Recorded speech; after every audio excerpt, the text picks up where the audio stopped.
Well, last night was actually really entertaining. I was playing a little Crusader Kings 3, and I started like road mapping. We've talked on the show a bunch of times about a lot of the problems in video games, MMOs, especially online persistent worlds.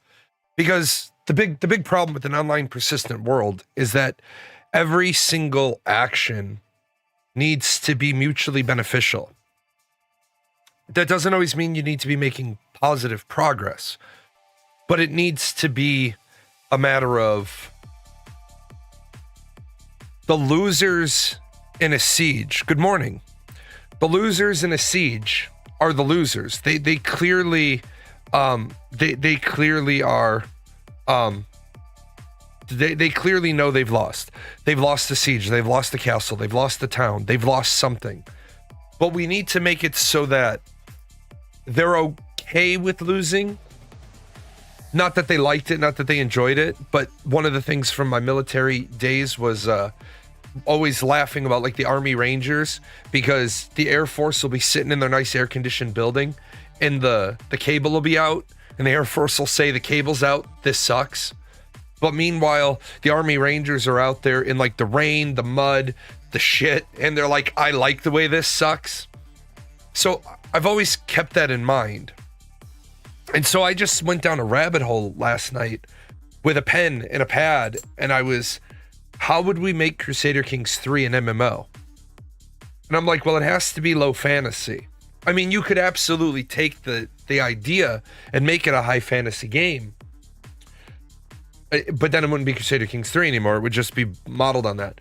And so I'm there, and it's like maybe 7:30 at night, and I'm just, writing, and then I'm typing, and I looked up, and it was 1 o'clock in the fucking morning, and I was like, dude, I looked back, I probably generated more pages of game design document last night than Steven Sharif and Intrepid Studios ever did for Ashes of Creation. Like, I worked out a lot of problems on paper of how you would, I don't know why the cogwheel keeps doing that. I worked out a lot of the problems on paper of what the problems would be. Like, Crusader Kings 3 is supposed to have a dynasty where you die and then your heir takes over. Well, that works great for a single player game or a grand strategy game, but it doesn't work for an MMORPG.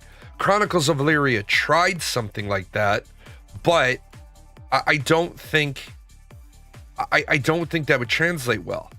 So now we've got to look at the more standard, more traditional character. So I'm like going through and I'm like, okay, well, what does that look like? What does that look like? Well, how do you have guilds? Well, you can't, because you need to have dynasties. So how do you deal with that? Well, that becomes its own gameplay loop. And I'm there, and it's like 6 hours later, and I'm just like, man, I could really, really, really see this happening. So I'm pinging my game developer friends. They're all West Coast, so it wasn't that late for them. I'm like, how hard is this? And they're like, not hard. How hard is this? Not hard. And people are like, what are you doing? I'm like, oh, I'm figuring out how to design something where nothing... we're not trying to do what Intrepid did or Cloud Imperium Gaming did. We're not trying to do dynamic gridding or server meshing or any of that nonsense. So it's literally a matter of what I've always said. If you have a fight over a barony, should that be 300 versus 300? Or should we make it gamification? Should we literally say a barony will be fought over by 20 versus 20? A county will be, there's no fight over a county. A county is a administrative title. So you have a barony, you can only ever control one. You can control one. So you might attack somebody and seize their barony because it's better. And I was just there for like 5 hours, 6, 7, 8 hours. And I'm like, wow. So I might get back to that today and look at that. When it comes to Once Human, I wish their development team would figure out exactly what it is that they want to build. I'm really getting tired, really getting tired of every couple of months, we're basically getting a brand new game. I saw in the thing that Rail sent me so that I could rage. Thanks for that. Always appreciate you. Much love. They're like, we're changing the memetics. We're changing the skill trees. We're moving to reverse engineering. That's cool. But what I don't understand, and if there's a game developer here, sometimes they're here on the weekends, sometimes they're not. In a scenario-based game, help me out here. In the Where Winds Meet thing is going to continue to show. If anybody's looking for a game, not Once Human, they're looking for a game to put like 200 hours into, I absolutely recommend Where Winds Meet. 100%. Why, if you already have a scenario built, why can't you leave, like, how can I say this? We know the book isn't finished, but we're gonna leave you a Manibus server under the old rules. We're not gonna spawn any more new ones, but if you're on a permanent server under the old rules, you can stay there for as long as you'd like. I don't understand why that's not possible. Like, I don't want your new changes for the old characters. I want to experience the new changes on a new character, on a clean server, but this could be Manibus old rules. This could be Manibus new rules. I think they're doing a lot of that. Honestly, they're doing a lot of, well, we're trying to gain players. We're trying to do this. We're trying to do that. But what you're not really doing a good job of is making people happy with you. You seem to be forking off an awful lot of people. Possible it is, you just do it. Sounds like it would split up your player base a lot though, and it might something more private servers to make use of. And they do have private servers. They absolutely do have private servers, so I could see that being there. And it would split up your player base, but as I've shown in this game a handful of times, they already have their player base fragmented because these are all the different scenarios. So your player base, you can have up to 10 characters. So you already have your player base moving about 10, 1, 2, 3, 4, 5, 6, 7, 8, because raid zone you have to click up here to go to. So you already have your players fragmented among 8 different scenarios.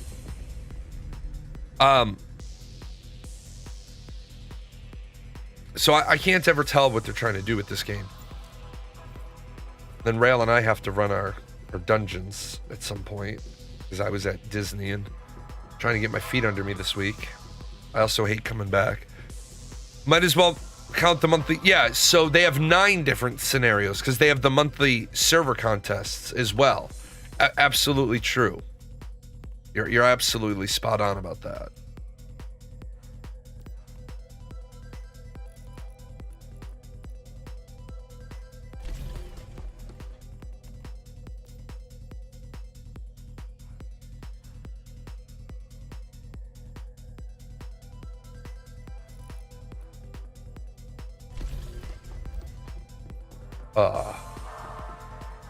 I'm at the point now where I'm not even, I'm waiting until they make the changes.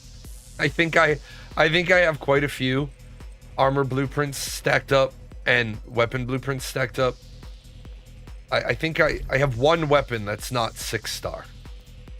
And I think I could 6-star it. I don't even remember.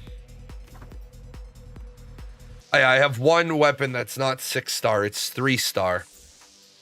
And I think I would be able to pop it over.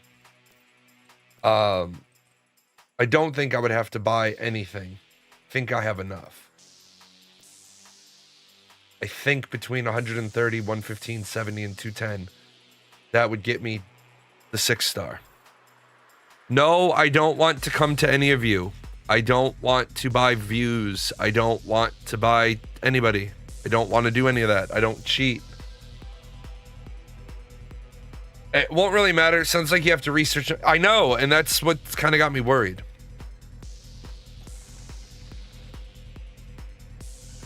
Bad dog. So. No, this game, I'm actually shocked at how well this game has held on. This game, I thought this game, with some of the decisions it made, would kind of putter out. Once Human is hanging on pretty strong. And the thing is, it is a really fun game. I mean, when you have 5 figures in playtime in a game, you're not really going to turn around and say, oh, the game is bad. I mean, you could, but the game is bad, but you have 5 figures in it. You have 10,000 plus hours in it. Like, how bad can that really be? It's like Steam. Everybody talks about Steam, and they're like, I think some of you might have been talking about it. And you have 2,000 hours in the game, but you're saying the game is bad. I'm sorry. How is the game bad? Yeah, the Ashes of Creation phenomenon with me. That phenomenon is hilarious. There are some people who have deep trauma connected to Ashes of Creation. Like, some people's whole pseudo-social identity is tied to Ashes of Creation. Without a doubt. Like, they don't know what to do with themselves now that the game is flopped. I did see, what was it, Thursday, I believe, Stephen Sharif, Robert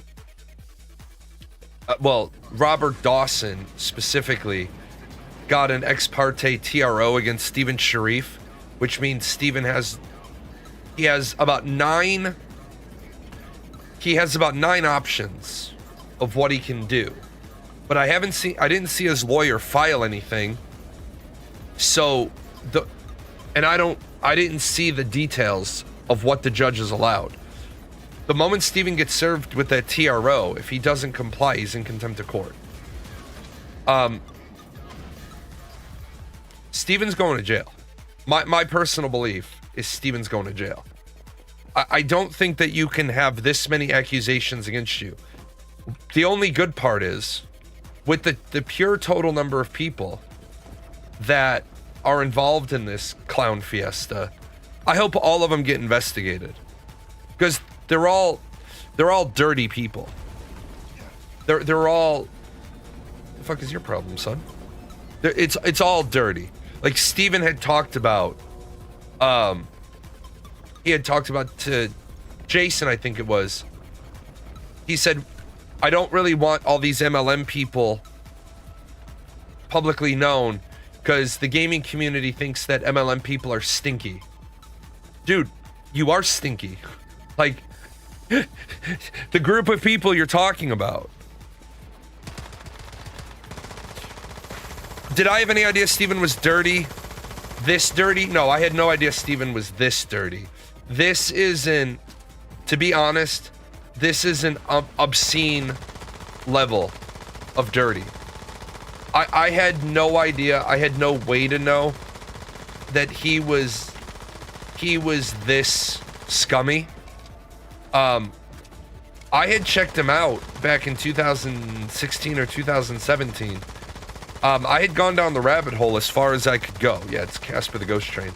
I had gone down the rabbit hole as far as I could find. At face value, I knew Steven had made his money in MLM. But unlike a lot of people, MLM in and of itself isn't dirty. MLM can be dirty.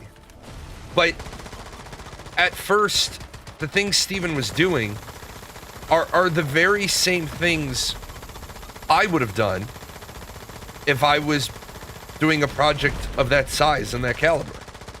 So he's not, at first he didn't do anything that we knew of. Now, 5 years later, 3 years later, when we started finding out stuff, he was dirty as shit. The best soap in the world can't wash the scum off his hands. You had investors, you had debt to equity conversions, you were paying yourself, you took somebody's like $2 million life savings. I don't know the whole story behind Thomas, but Steven got it in his head that he was going to make $1.8 billion or more, and so greed kills. And so I had no idea he was this big of a scumbag. But I also see like Jason Karamanis and some of his messages boggle my mind. Like, you're pulling money out of your 401k. Why are you pulling money out of your 401k? That I see Jason talk about, he like yells at Steven. He's like, "You're not letting me help you with the finance side." No offense, Jason, I wouldn't let you help with the finance side either. Because your decision was to take money out of your 401k. You're throwing good money after bad. That's why any good business partner will tell you, any good business advisor will tell you, what is it going to take to build the product? And Steven said 30 million. Well, you burned through 120 million. You burned through 400% of your original public comment.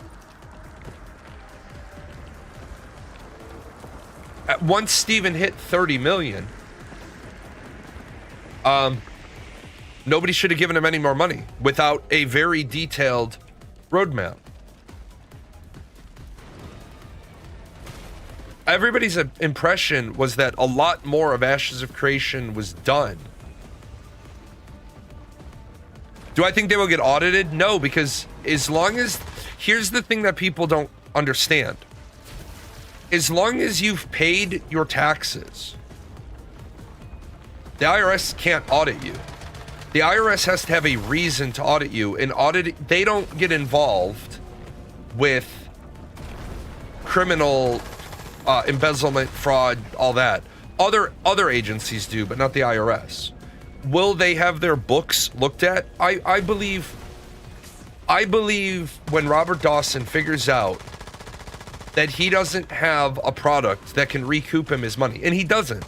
And I don't feel bad for that individual, but I feel bad for the position. Robert Dawson got taken for a ride. They have this plan where they're going to launch Ashes by September and recoup $300 million. I don't know who is in his ear, but whoever is in his ear doesn't understand gaming in the slightest. You are not recouping. You are not recouping your money. Ashes is dead in the water, right? Ashes is dead in the water. 50 million might not have necessarily funded the complete alpha, but Steven didn't know what he was doing, and I don't give a shit if he gets offended by that. Steven's belief that he knew what he was doing is predicated on the fact that he was the creative director but he was only the creative director because he appointed himself the creative director using other people's money. The entire way they built the project was they were trying to install the countertops to make the project look good before they built the damn kitchen. They should have had the whole node system designed. And then you hear Steven talk about, well, whatever Tom-ass bullshit foolery he said. Well, we're gonna fix level 1 to 25 by doing multiple phases. Dude, the way you detailed that, you detailed out 10 months of design work. If you remember, I was here. I everything he said, I went through that one live stream and I broke it down. Okay, that's a month, that's a month, that's a month. Those two things there is a month. And those are minimums. Those are minimums. That's one or two sprints to do that. One sprint to build it, one sprint to validate it, because you can't say we're going to make changes at A and changes at B and changes at C. Well, okay, you don't know what changes you need to make.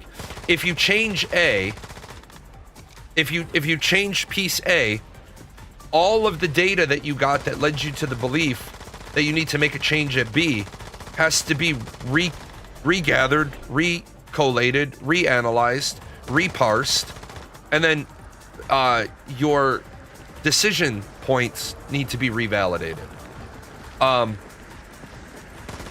If you don't do that, then you're not, like Steven said once, they're a data-driven company. No, they're not, because you're full of shit. You didn't gather the right data. And when I was still friendly with Steven, I said, please stop using Toyota Production Systems, Lean Six Sigma, CPI Black Belt terms, because you're not using them correctly. Can this be played with a controller and on Steam Deck yet? I don't know if it can be played on Steam Deck, and since I don't play on mobile, I don't know if they ever worked out the controller issue. Those are good questions. I will try to find answers to those. I don't know if it's been optimized for the Stream Deck. I do want to get myself a Stream Deck.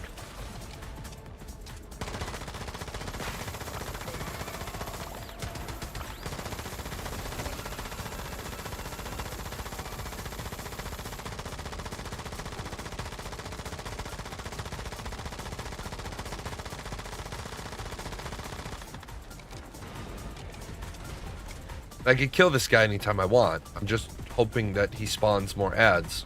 I'm trying to farm the ads for the drop.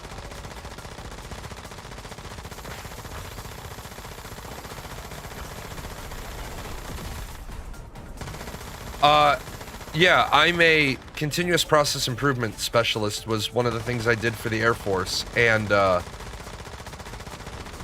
we use the Toyota Production System in Lean Six Sigma for the 3 point whatever off the top of my head defects per million opportunities. Yeah, we use that. Ads, there shouldn't be ads. Are there ads? Oh, additional mobs that spawn when he becomes a train. Those other guys that show up can also drop the deviation, I've been told.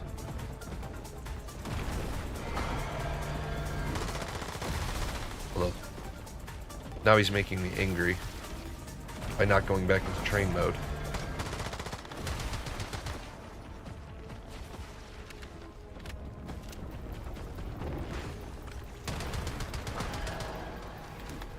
You were emergency management? Sea Bernie training. Suit and boots and mask and gloves. Everybody do your mop dance. Jazz hands. I always used to laugh at Sea Bernie training. It's like, guys, this is really excellent bullshit that you make us go through, but we all know you're not sending a plane into a contaminated area. The Sea Bernie gear isn't for us to survive. Please stop lying to me. The Sea Bernie gear is there for me to continue to do my mission. Why? because I'm somewhere where it's 110 fucking degrees, and now I'm in a fucking plastic moon suit, and I have no ability to refill my canteen, because whatever water I had in my canteen at the time is the only water I have access to, because I can't take the cap off my canteen because then I'll contaminate the inside of it. Thanks though, guys. Good job. I don't mind. I understood the psychology behind it. They didn't want to tell you that. At least the army is honest with their chemical detection people. Yeah, see? The army is honest with their chemical detection people. They're like, one of you is going to take your suit off to see if it's safe. Yeah, you didn't pick your job. I never minded you guys. I never minded going to it. It's like you had a job to do. It was like when you get picked to be pecker checker for your analysis duty. Nobody wants that job. Nobody ever jumps up and says, I really want to be the pecker checker, because then everybody else in the unit is going to be like, it's a little weird, bro. But you're like, look, man, I didn't pick my job. I just got to do it. It's also like when I was an officer and you have to kick somebody out. It's like, look, man, I don't want to kick you out, but you did stupid shit. Now you win stupid prizes. I'm sorry. It breaks my heart. I don't want to kick you out. You're a young dumb kid, but you fucked the pooch, man. Like, you got an Article 15 in tech school, and we're now in force shaping. What does that mean? It means we don't need you. I'm gonna invite Rail, and we're gonna knock out some dungeons here. As I figure out which piece of gear I didn't repair.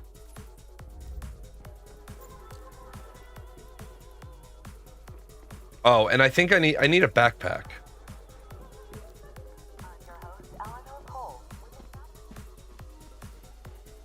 Stressing over this exam for the past 3 days, and now you're done and you got a 46. You have test anxiety.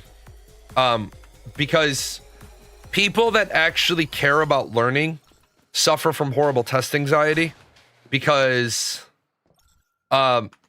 you're not mad about the score. You're mad at your own shortcomings when you don't learn. To you, to the teacher, that 46 is what?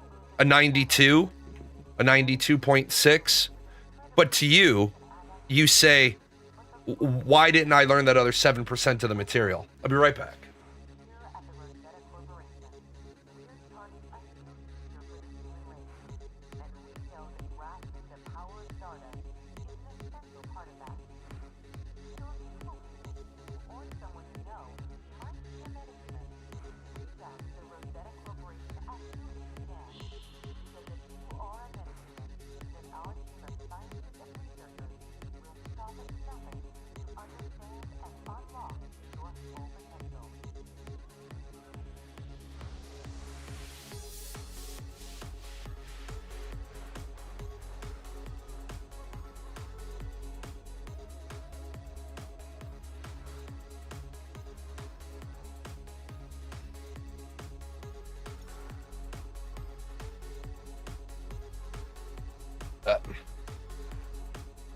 Mr.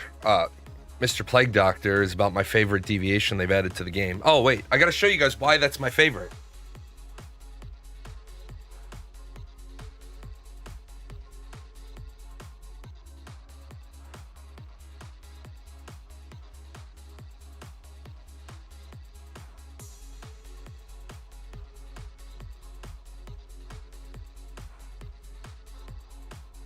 All right, so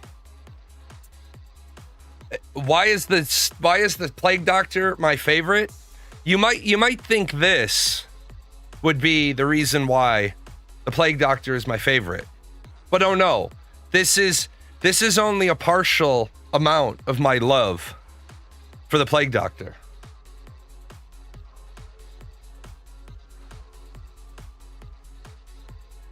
Do you think I'm a fan of Plague Doctors? That was a gift from my daughter. This was a gift from my wife.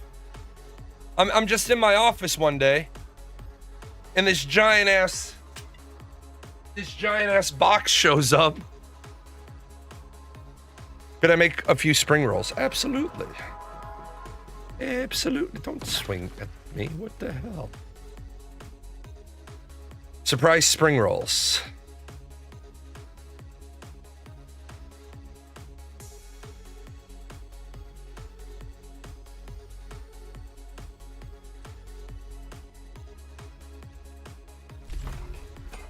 There are things that used to get kicked out of the military that don't anymore. Yeah, there are some things that used to get you kicked out of the military that don't anymore. A big one that's impacting people is, there you go, first fridge. We've got a lot of people that are being stupid about weed.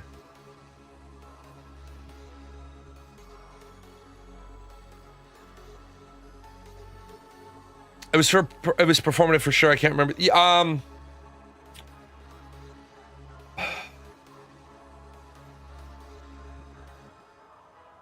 There's a couple. There's Nori, there's T-Sart, and then there's just everyday ordinary CE wants to make your life miserable, so you do your ordinary job in sea burning gear. Never minded though, because I thought it was good training. It always lets you know, like, my personal belief was that you should ORI, operational readiness inspection. That's what you were looking for. You were looking for that term. I was going like NORI, nuclear operational readiness inspection. I guess that wouldn't be for that though, that because that's when we go. Yeah, operational readiness inspection.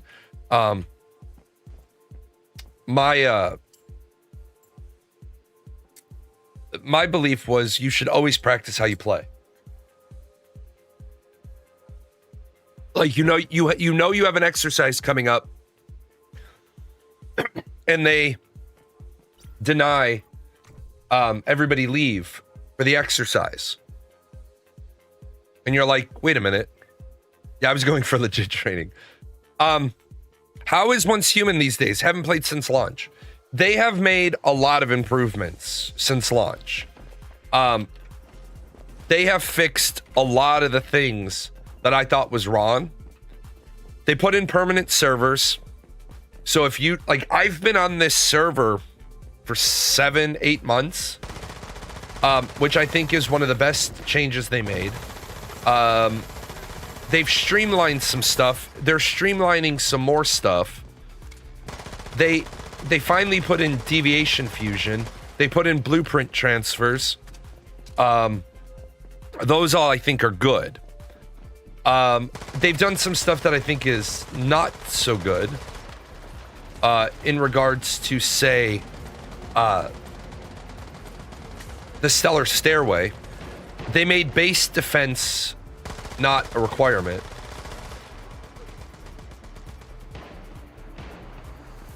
So 6 of one, half dozen of the other. I think overall the game is in a better state than it was at launch, but I think they got a long way to go. I also got a little disenfranchised with them for a bit. They don't know if they want to be Rust or Pokemon, because we have a whole scenario that's basically Pokemon. You capture them, you train them. They call it survive, capture, preserve, because this game was originally based off of SCP. What's the PvP like? The PvP in Once Human, they created Raid Zone, which is equalization. They also have Evolution's Call and Prime vs. Clash. And it's kind of hard to decide if the PvP is bad or if we have the standard problem of just shitbirds in PvP. Like, somebody that started this game, they went to Raid Zone and they got camped right off the bat. And so they were like, okay, I quit.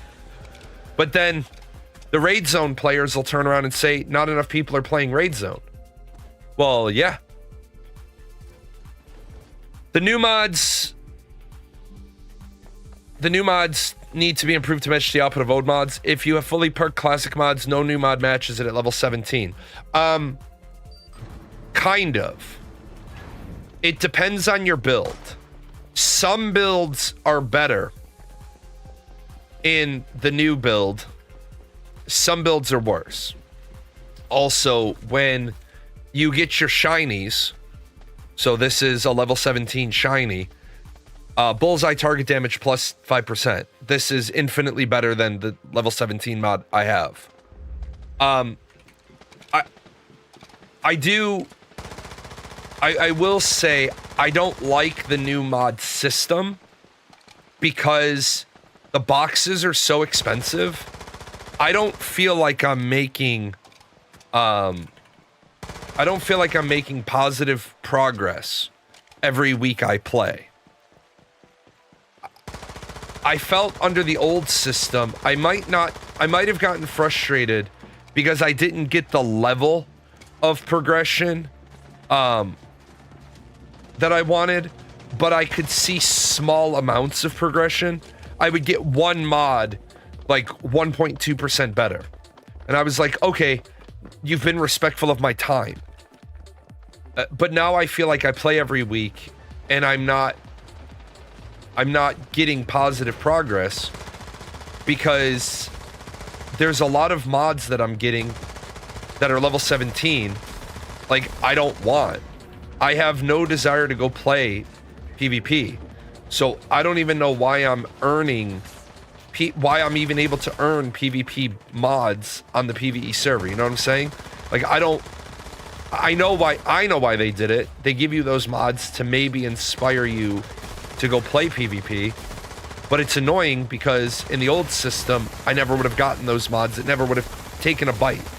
And like I said, the mods are already so expensive. They didn't factor in respective player time. You could play all week 12 hours a day and still not grind out enough energy links to completely clear your purchase for the week. And that doesn't feel good. I won't say falling behind because you're not really falling behind. What's a mod that's PvP based? The survival mods, I can't show you right now because I'm downed. But the mods that reduce the damage you take in PvP, or more specifically, the damage you take from other metas, those are the PvP mods.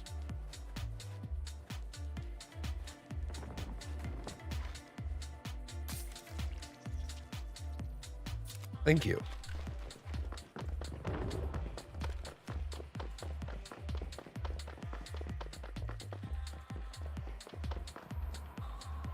For a long time, it was always Rail that died to the laser beams. And lately, I die to him all the time. And then, of course, I have the key. Oh, no, he has the key. Yes. Do I have to start a different character on a different server? No. In fact, the lion's share of the important things are all account bound. So your mods are account bound, not character bound, which is really, really nice because that way you can be on multiple scenarios at the same time, and you could spend a couple hours a day, or Mondays you could spend on Way of Winter, Tuesdays you could spend on Manibus, Wednesdays you could spend on Endless Dream if you wanted to. But no, I do agree. I'm not saying that they need to let everybody get a full rack of level 17 mods in 2 weeks, but it would be nice if they recognized in the old system I could better force the mod upgrades that I wanted, because sure, you're giving me a bunch of talent mods and I don't run an elemental build. But I can use those to feed the mods I do want. Salty, last night, about 7:30, 8 o'clock at night, I said, I'm just going to do some really basic thought processing about that Crusader Kings 3 MMO we talked about. And by the time I got done working through some stuff, I looked at the clock, and it was 1 in the morning. I generated a couple of 100 pages of game design document. Like, how would this work? How would this look?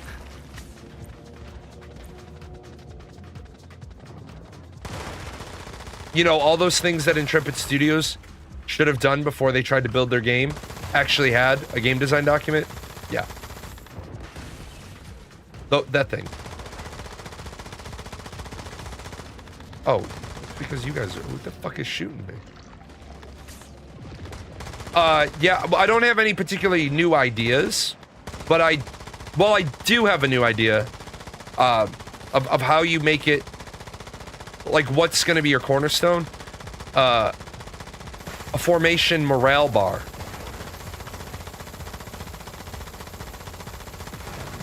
So yeah, a couple of new ideas came to mind.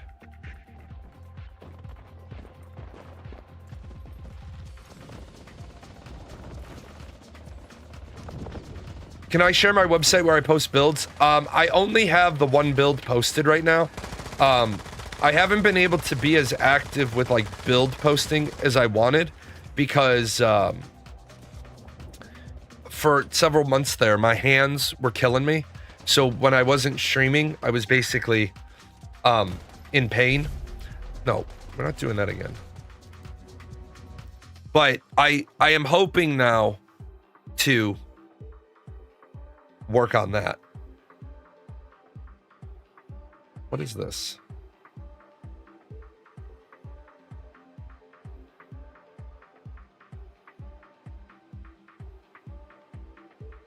Hate it first thing in the morning. My phone just completely blows up.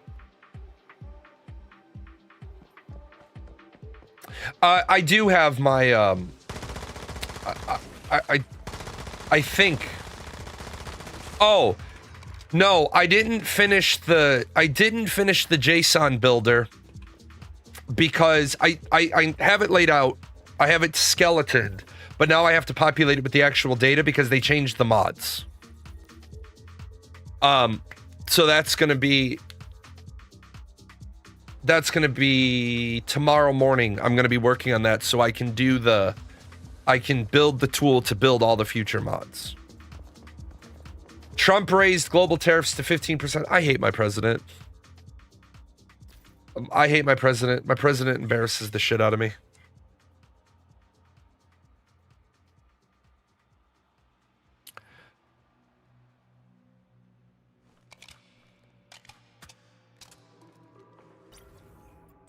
The Supreme Court stopped one particular type of tariffs.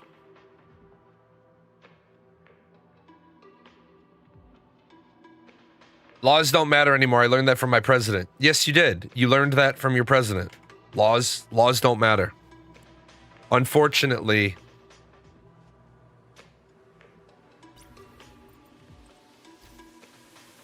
Yeah, Rel, I'm only going to build the mod piece tomorrow. I'm going to start working on the mod piece.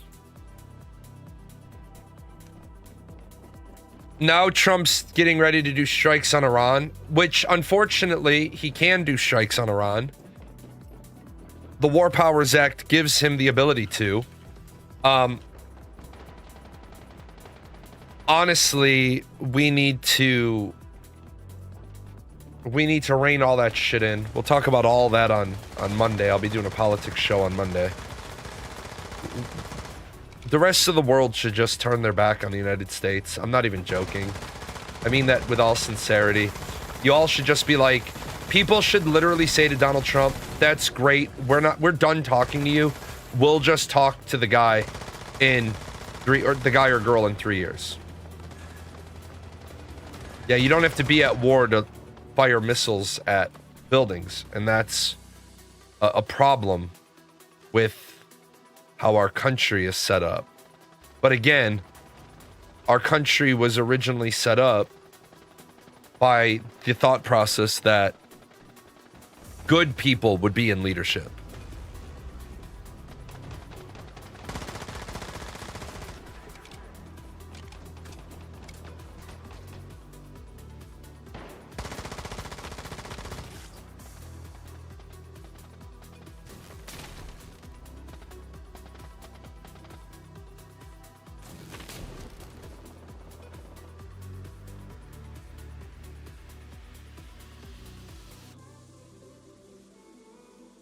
I'm sorry, I had to look up that word.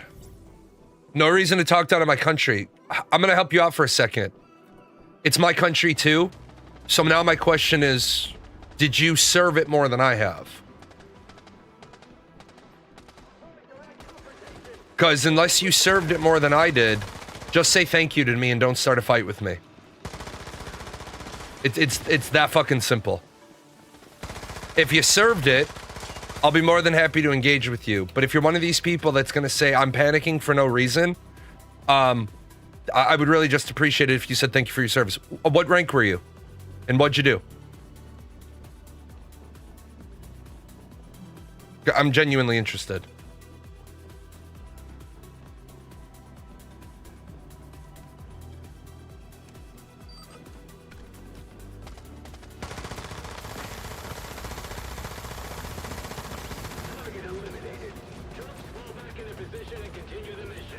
Like, we always get to, like, the Jeopardy part of the show where people want to say something, then all of a sudden, magically people can talk really quickly with lots of words until you ask them pointed questions. And then all of a sudden, I came up through the ranks. That's not what I asked you. See, you notice? It's funny. I asked you, what rank were you and what did you do? And you said I came up through the ranks. What was your MOS or your AFSC or your rating? And what rank were you when you retired?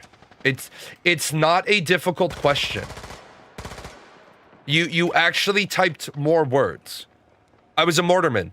Again, I don't believe you because I have asked you for your MOS and your rank. E4. Do me a favor, little itty bitty baby E4.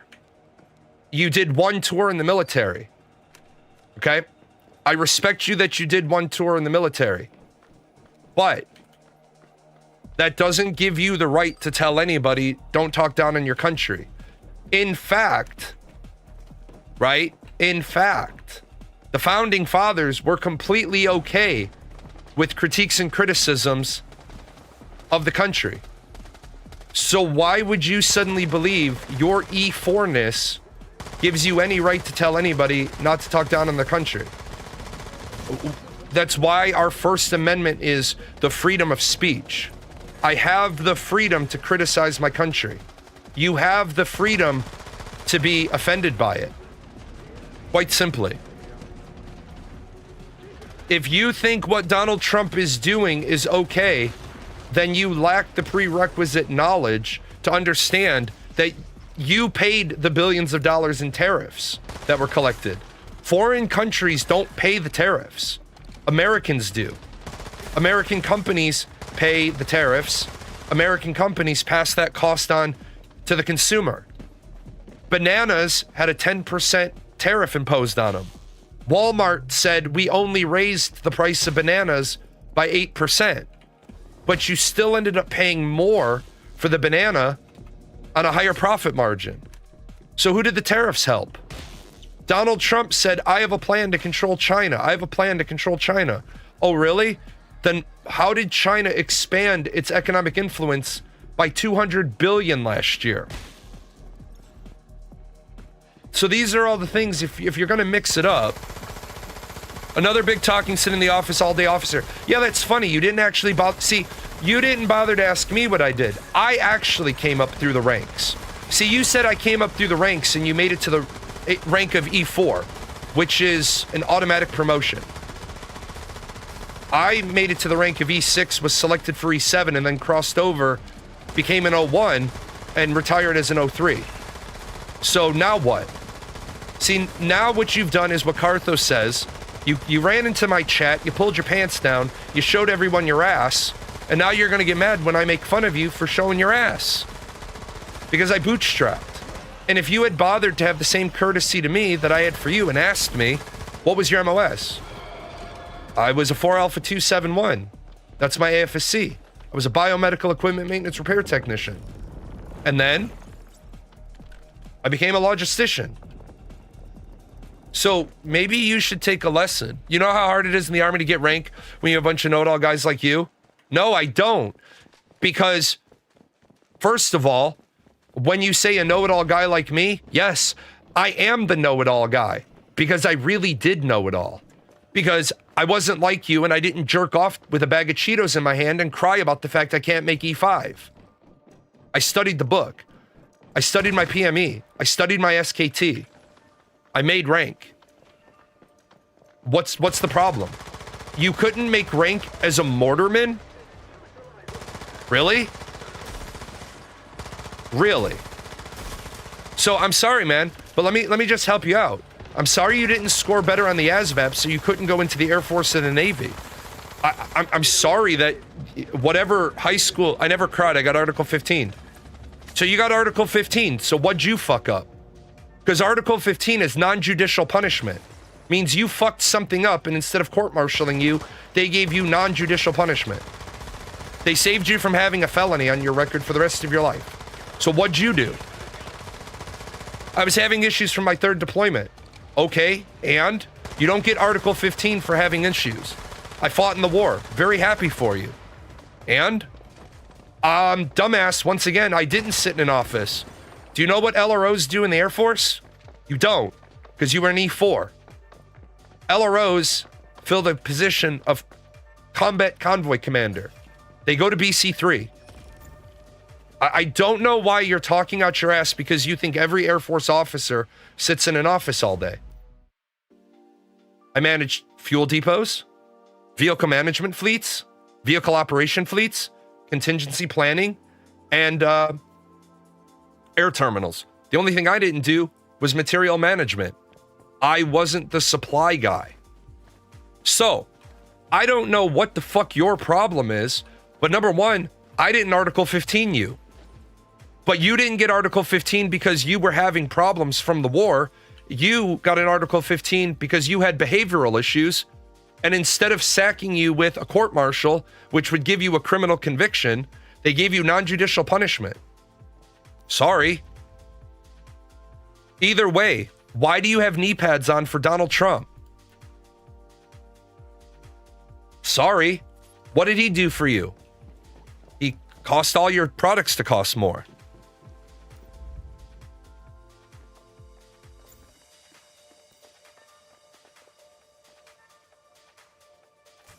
Is E4 not automatic in the Navy? E4 in the Air Force is automatic. You just have to get your 5 skill level and not get it Article 15. We don't make it difficult to make E4.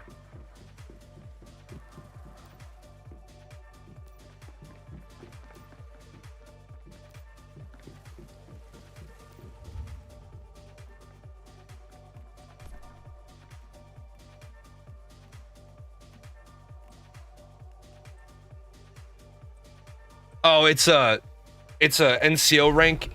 Is that like in the Army where specialists are all E4s in the Navy NCOs?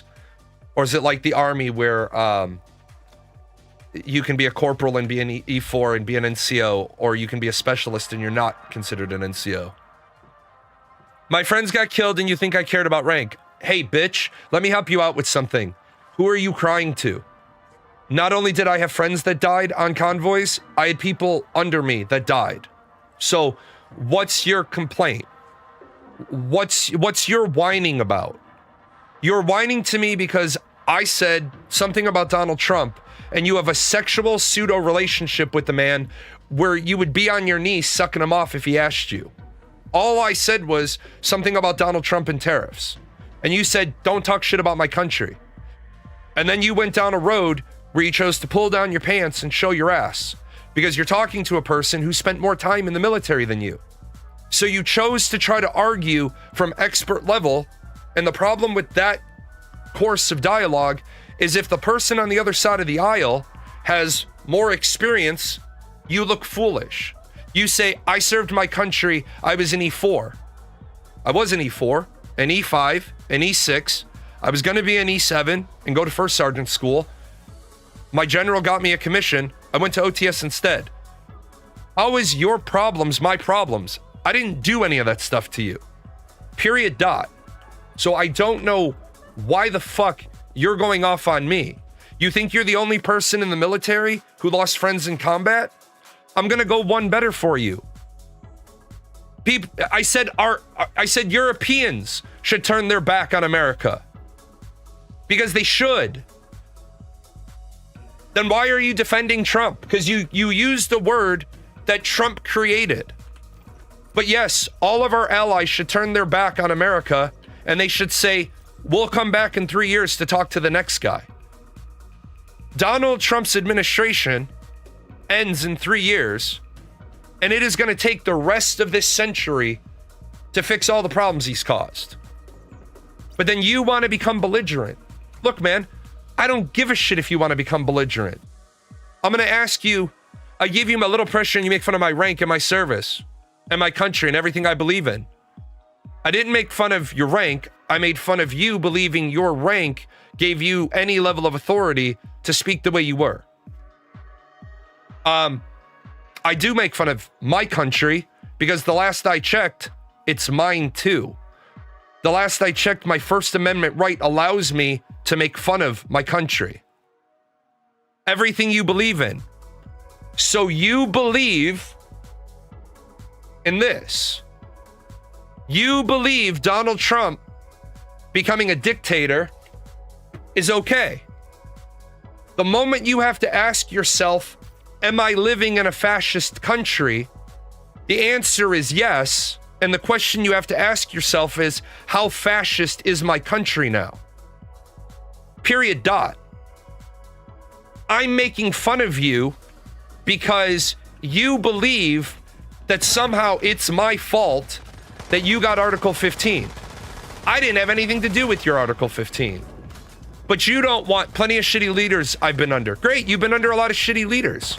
Was I one of them? Do I look familiar? Because I've never, ever had Army as a rating officer. I have never been the raider for anybody in the Army. So what the fuck is your problem with me as a person? You didn't serve in the Air Force, and I didn't raid on anybody Army. So whatever the fuck your problem is, shove it up your ass, because it ain't with me, and you're not going to come into my house and talk shit to me and show your ass and expect me not to laugh at you. Now, if you could act like a normal fucking human being, I would follow that up with a human being response and say, are you okay? Are you getting counseling? Have you come to terms with the horrors you experienced? But you're not gonna play the fucking my panties are in a twist after acting like an asshole. Because assholes get what assholes deserve. If you've got fucking problems, you got Article 15, that's on you. And the way your behavior is, it's pretty clear. Your leadership made the right call. Now, you could give me 10 more facts, and I would change my opinion. Maybe. But the way you behave right now, your Article 15 was probably not warranted. The way you behave, they should have fucking court-martialed you. Whatever, man. Oh, guys, you notice he went to the whatever, man. I love when people go to the whatever. Whatever means I've lost. Please don't hurt me. Not really becoming of an Army guy. I thought they were made of thicker stuff. But that's okay.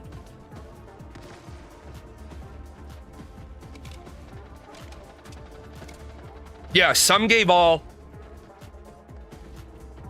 but all gave some. And this guy wants to be hooked on the fact of, I gave some. Nah. What? Nah, what? By the way, you're prior enlisted in the Army, and so you know that commissioned officers are college educated. Not that that makes us automatically better. I don't agree with you. I don't agree with you, and I should go to jail. No. I'm sorry, I forgot. I'm arguing with somebody with a double-digit IQ. I'll try to slow it down. Non-judicial punishment is given to people that they think are redeemable. Non-judicial punishment is a way to take corrective action so you can recover the person. it allows you to give corrective discipline without a conviction. The way you behave, the way you act, with zero doubt, you deserved your Article 15. The way you act, the way you behave, I don't think you were a redeemable asset for the U.S. Army, which means they should have gone the court-martial route. But it's funny that you won't tell us what you actually got Article 15 for. What you said is, I was having problems after my third deployment. What does that mean? You obviously committed a violation of the UCMJ because that's the only way you can get NJP'd. Because there has to be an attached article that you broke. Which one was it?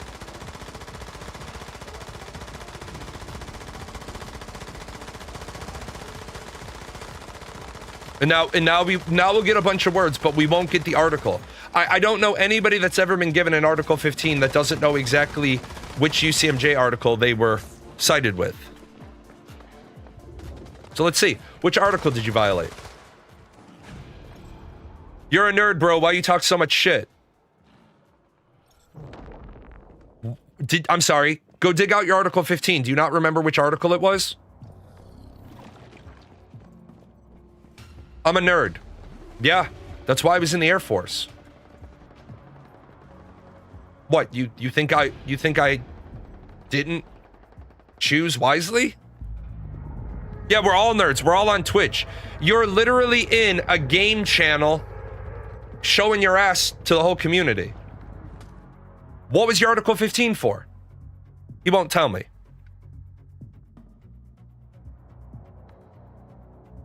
I was having problems after my third deployment turning into an Article 15, meaning I committed or threatened violence against another military. Yeah, probably. What we're going to find out is he either won't tell me what the Article 15 was for, or it's going to be some shit that is 100% his fault.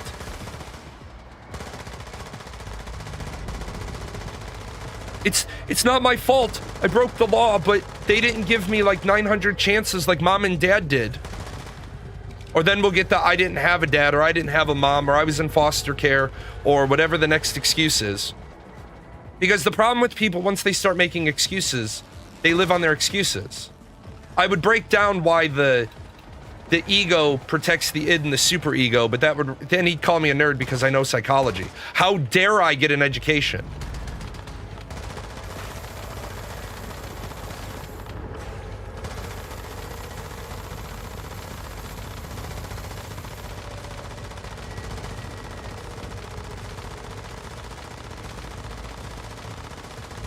Know what he really sounds like? He sounds like the guy that Jack Reacher talks about. He sounds like the guy that they want to... You don't know shit, man. I don't know shit. But you just called me a nerd, but now you say I don't know shit. But you're still the guy that's responding with anything but the article you were Article 15'd under. What crime were you charged with? You just recite words. Yes, genius, that is what happens. Educated people go to a building. It's called a school. I know you didn't get there much. And in that school, there are people called teachers or professors. And what they do is they teach you. They teach you through the transmission of written and spoken language. Written and spoken language is made up of words. Ironically, I know, fucking mind blow for you. Did you know that ironically 54% of Americans read below the 6th grade level? 20% read below the 3rd grade level, and they have less than a level 1 rating in English? Thank you for proving the point. I don't have to tell you anything, Mad. You can't handle pressure. I can't handle pressure. Where the fuck did you come up with the idea that I can't handle pressure? I'm falling apart. Dude, I've been fucking roasting you for 15 fucking minutes. What I'm doing right now should be written up by the fucking UN as war crimes. Who's falling apart? Dude, you're making my Saturday morning.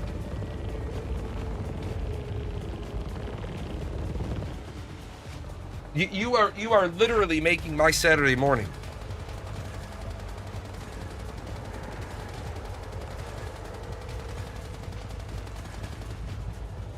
Which was also funny, not to put too specific of a point on it, but I asked you what your MOS was, and you said a mortarman, and you spelt fucking mortarman wrong. Which is also funny because I don't think you actually served. Because I've never met anybody in the military when you ask them for their MOS, that they don't give you the number. you spelt Mortarman wrong. So you definitely are the 20% of Americans who read below the 3rd grade level. Mortar isn't spelled with an E, it's spelled with an A. And every Army person I've ever known would have been like, I was an 11 Charlie. I was an 11 Bravo. I was 11 Bang Bang. Never met anybody who misspelt the name of their MOS. Yeah, he's got ChatGPT on a side screen. I've never met anybody in the Army, and I've met a lot of people in the Army, who've spelt their fucking MOS wrong. Normally, they know what that is because, oh, I don't know, they see it on, like, every fucking, like, yeah, I don't have an education. You don't have an education. You clearly don't. Just high school. Yeah. And you spelt mortar wrong. So would you care to explain how you spelt your own MOS wrong? And why you didn't give me 11 Charlie? Because, I mean, I don't know, man. If you want to tell a lie, at least build a plausible lie. I mean, think about that.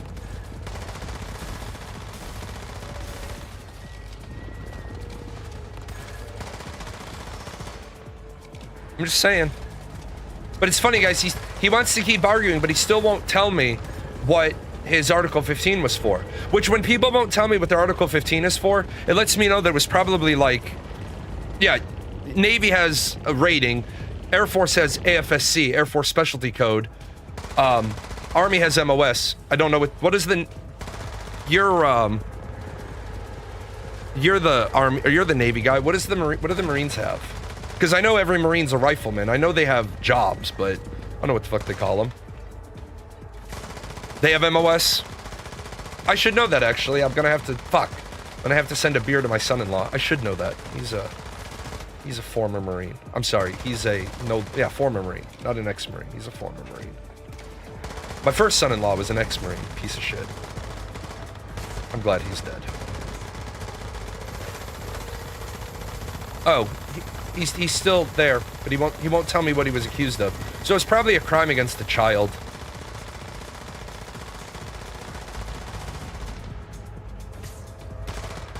Or a crime against a woman. Seems about par for the course. My first son-in-law is dead. He was a piece of shit. My new son-in-law, my middle child's new husband, he is a great man. He's an amazing man. I'm very proud to call him son-in-law. Takes really good care of my daughter and my 2 granddaughters.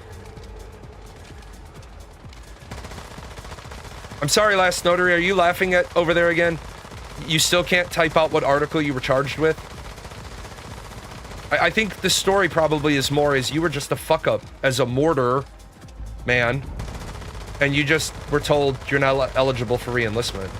I think that fits a little bit more par for the course. I want to blame my inadequacies on people with college educations because it's not fair I wasn't smart enough to get one. The Army did me so wrong.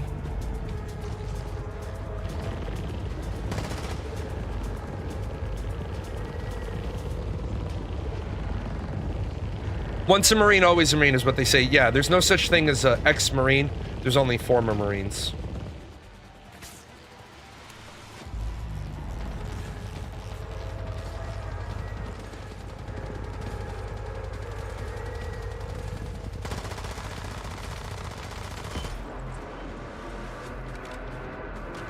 With the mortar and 2 backwards, yeah.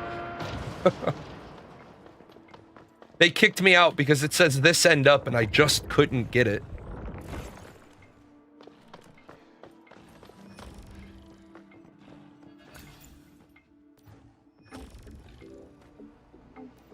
I'm not even sure high school counts because apparently DODs are a really low bar. It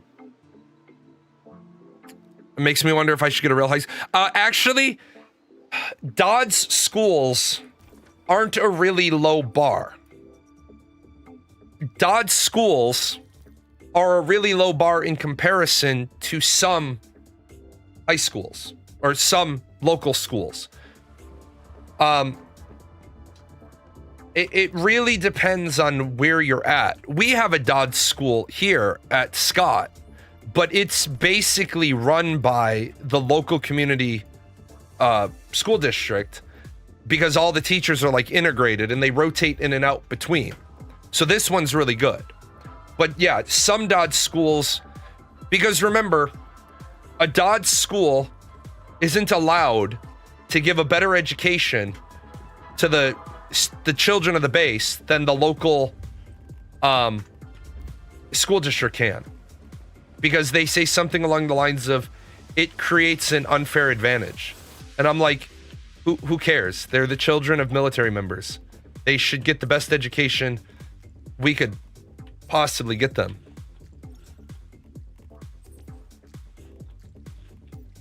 Well, anyway, apparently the person over on YouTube that wants to be upset that I called him out got nothing else to say. Got my ass to the gym this morning. Need a lot of physical improvement to qualify for the Air Force and the Navy. Hey, but good on you, man. Good on you.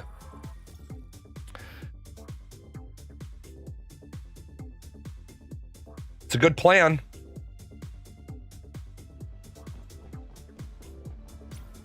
I miss a lot of parts of the Air Force. I don't miss a lot of the bullshit. Yeah, Okinawa is one of the best ones. There's a guy over on which he's going into the military, but he's got to do some physical fitness stuff to get ready for the standard. I don't miss a lot of the stupidity of the military. I don't miss we have a 6 o'clock fun run. We have a 6 o'clock fun run, so the group commander wants us to be there at 5:30. So the squadron commander wants us to be there by 5. So we got to be there by 4:30. And then the wing commander is going to get there and he's going to be like, why are you all already here and look so bored? Because we've been standing outside for 2 hours, sir. Like, I don't know what it is. Like, people, like, everybody has to be treated like a child because they might offend the 06 that runs the base. Like, why are you late? Because you decided to bring 100% of the base to one geographical location at the same time? You have 3,000 of us out here to run for fun? Yeah, leadership has to one-up each other to be early. Like, my response was always, don't be late. Like, if you're late, you better have a damn good reason for being late. But people sitting there, like, an hour early. Like, what? Like, must be nice to be overmanned in your shop. People would be like, what do you mean? You have everybody here sitting in the theater for a briefing an hour early. What are you doing? Show up 5-10 minutes early. Then your boss would be like, well, what if the wing commander wants to start early? Then you tell the wing commander no. You don't start early. You told everyone to be here at 1400. Don't try to start at 1350. And if you do, don't get mad when people walk in 5 minutes late. You're 5 minutes late. Nope, I'm still 5 minutes early. You just started 10 minutes early. It's always baffled me. Absolutely has baffled me.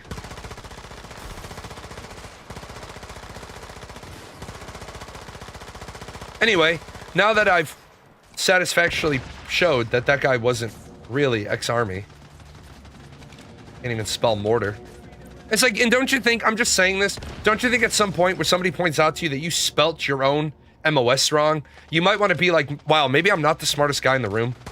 Maybe I might want to back the fuck off a second and realize I'm showing my ass. Like, maybe. Like, you're mad that I said that the rest of the world should turn their back on America and just come back and deal with us in 3 years when we have a new president. Am I running Ruthless Reaper? I am not running Ruthless Reaper. I am running what Rail affectionately calls a belt-fed P90. Because, yeah, I'm still going on. Are you still here? Dude, I'm gonna be making fun of you forever now. You are the best material. Every time you open your mouth. No, I'm not Elsa. I'm not gonna let it go. I'm going to make fun of you forever because of your behavior. Just so we're clear. You are going to be my greatest material ever. Thank you for that. Like, when I reach a point where I don't know what to say, I can just lace into you. But no, Brandon, what I did was I put the I don't show it anymore. Oh yeah, they do. It's there now. I put the mag cap 60% on my P90 because I reload 3% for every target I hit. But we'll do this. You're just going to distract me. So we'll just do that. Because Brandon actually had a question about the game. So every time the P90 hits a marked target, it recovers 3% of its total magazine capacity up to 3. I have 126. Whatever my big fat head is. I have 126, but everything above that doesn't count. So if 5 marked targets, I get 15 bullets back. Yeah, I finally removed him. He's just a fucking annoyance. I have no patience or tolerance for people that don't have integrity.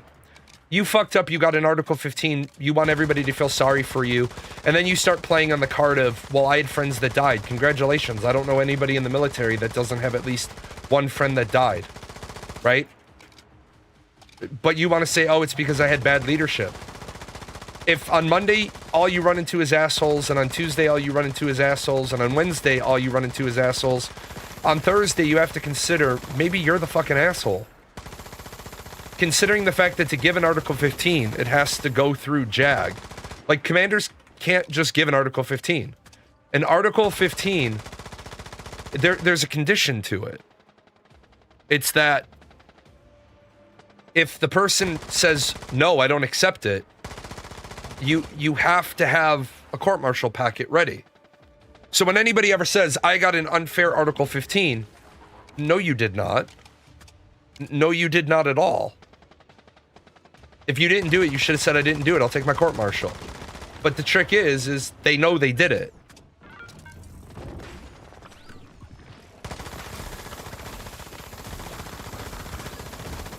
If it's really that bad, go to the chapel. Go to mental health. Go, I don't know what the Army or the Navy is. I don't even know if you have one. I imagine you do. But what does the Navy or the Army call what the Air Force calls MEO, Military Equal Opportunity? Do you guys even have the equivalent? Maybe we just have it. I don't know. That's a great question. I never thought about that. EEOC is the Navy's? Yeah, I figured you had something. If you're really being treated unfairly. But the problem is, have you ever noticed that people will say, oh, I was treated unfairly, but they'll never tell you why? It just pisses me off. It's like, dude, you're a whiny bitch.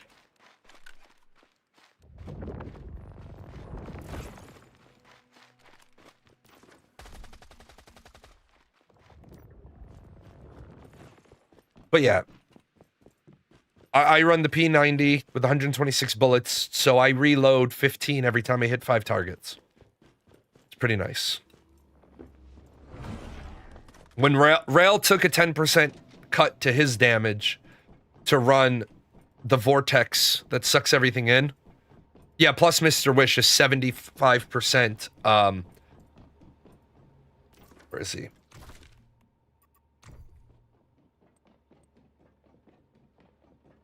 Weapon damage boost 75% for 8 seconds, and then I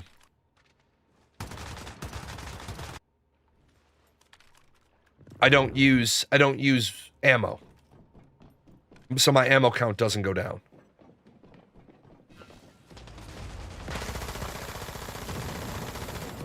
Damn.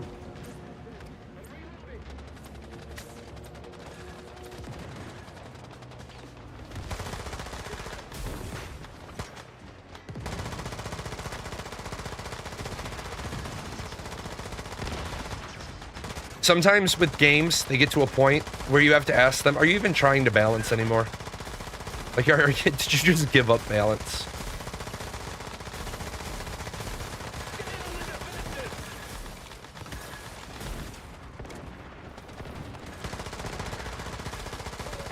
Yeah, I have heavy mag, so I have plus 60%. And then, you had asked earlier about the, you had asked earlier about the new mods. Well, every new mod that I run that's violent has mag cap on it. So, if I run all once I get all of my mods the way I want them, I'll have, I believe, 143 bullets. And that is quite a few bullets.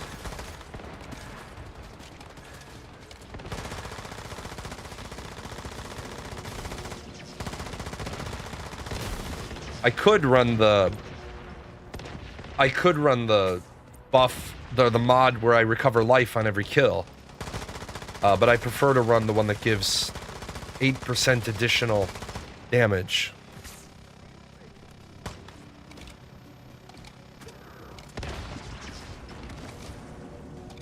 Voodoo Doll is very strong.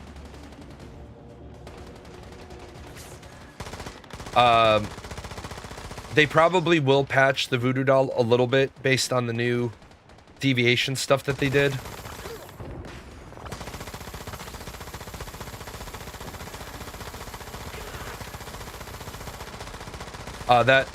That's why the title of today's show is this game a game or is it just an alpha? They make so many radical changes to the game.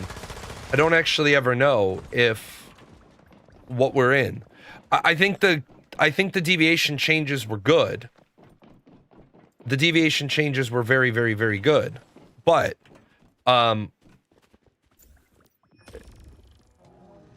they didn't exactly make people happy. Like, some people spent their time on the other scenario and they've built these amazing deviations. And then other people are like, well, I can't do that now because you got it before they changed the rules. Well, that unfortunately is always a downside. We've discovered too many people making ridiculously strong builds, so now we're going to make it impossible to build those strong builds. Yeah, but are you going to take the builds away from people? Oh no, we don't think it's good to take away what people have already accomplished. Oh, so you're just going to make it impossible for other people to accomplish that. Oh, I have the wrong one. Yeah, they cut your pay. What he's talking about with Captain's Mast is, don't fuck around and you won't have to find out.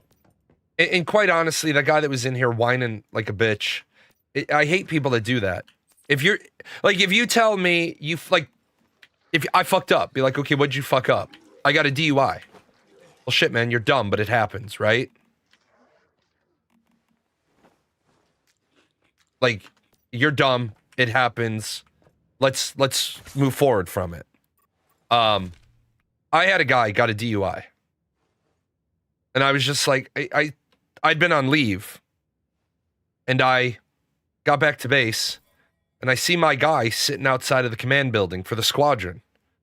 And I walked up, I'm like, what are you doing? And he's like, oh, I just had to see the commander. I said, for what? He's like, I got a DUI.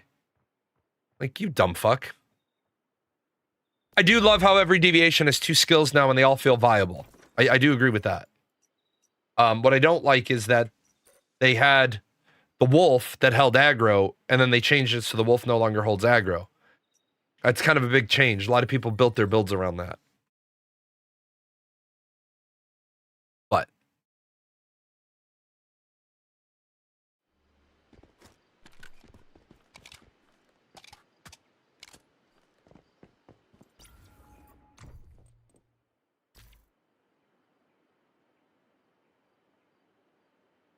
yeah, that's the problem with a lot of live games. They're not 100% ready to go. So they're launching in like a late alpha, early beta. But they're saying they're a complete game.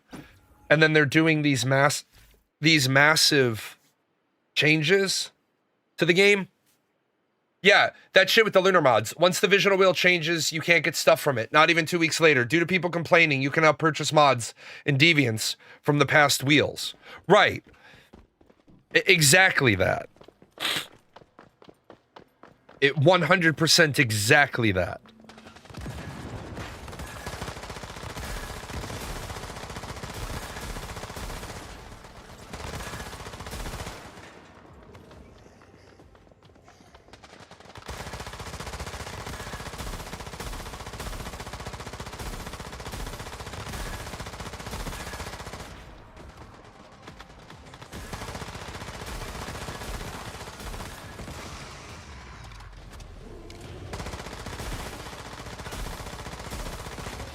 I would like if they would spend some time making their AI.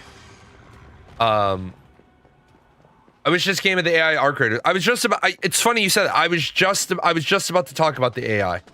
I wish that they would. I get that they're doing all these great revisions to the game, but as you notice, a lot of their mobs just stand there. A lot of like, there's from the trash. There's no real threat. Like 2 of those mobs came towards me.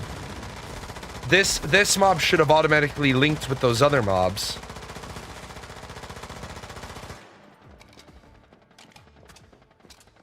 I definitely agree with you. There needs to be, if a game is gonna be like a zombie threat, the zombies have to, like, and you don't have to make every single zombie smart. Like that mob, its leap attack, I always felt that the dog in the raincoat was a overtuned mob, but now that we have enough hit points to survive it, we used to get 1 shot by those. I only got 2 shot. But no, absolutely. There's a lot of times in this game you kill a mob before it ever even decides to move. Yeah, and then you allow players to build complete lockdown builds where the boss can't even move, or the P90 can bypass the Forsaken Giant's immunity, the dog's immunity.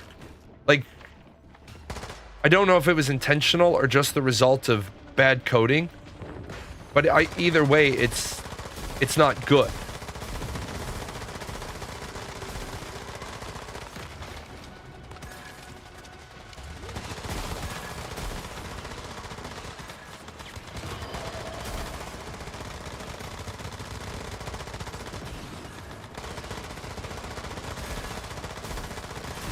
And really, what they did with Nightmare Silos, all they did with Nightmare Silos was give all the mobs more hit points. And that was, and you can't skip content. You have to clear the rooms because it'll say like the yellow bar, eliminate all the deviants.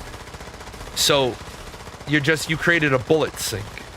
That doesn't make for better content. I do say I understand you using what you have.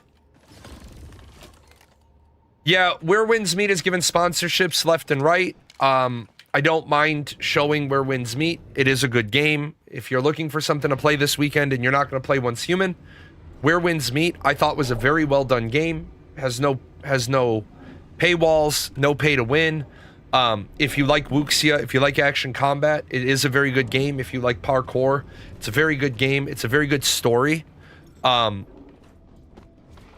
did the sponsorship with them because, you know,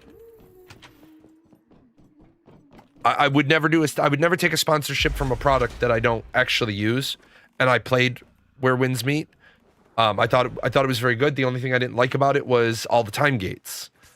I probably won't get back to it for a while because of how games are dropping. Although, thank you to whoever told me the other day, Chrono Odyssey isn't scheduled to come out till next year, Q1.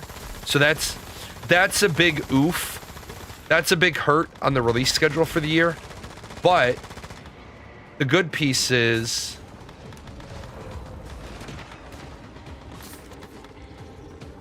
Arcade Chronicles is due out Q4 of this year, so we might have something good. I saw an Asmongold video about a 40,000. Okay, so let me clarify that. Is there a 40,000 real world dollar real world ship? Yes. Does it benefit you? No. Does it benefit your server? Yes. It doesn't give you any power. It gives you like name brand recognition, prestige, all that shenanigan shit, but it's not like it makes you ultra powerful. It's not like it makes you a king or a monarch or a leader of a faction or anything. Is it dumb? I will absolutely say yes. Does it impact you because somebody else has it? No.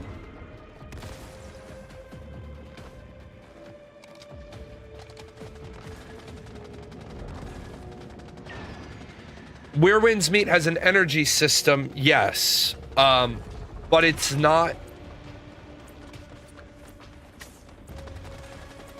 It's not a pay-to-win energy system.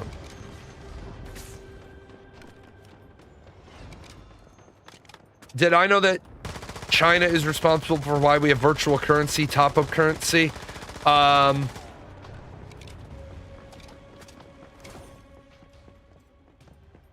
wasn't aware of that. I mean, I was aware that it had to do with marketing. Apparently that model is mandatory by the Chinese. Oh, is it? Okay.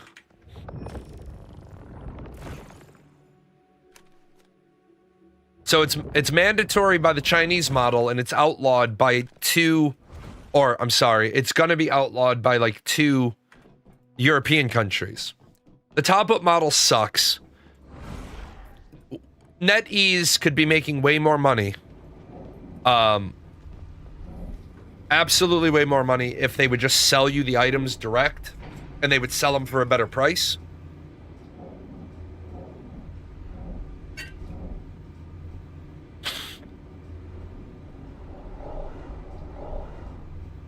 In close quarters areas with a lot of objects, the nav mesh AI simply may not be finding a path to the player. Totally possible. Absolutely, totally possible.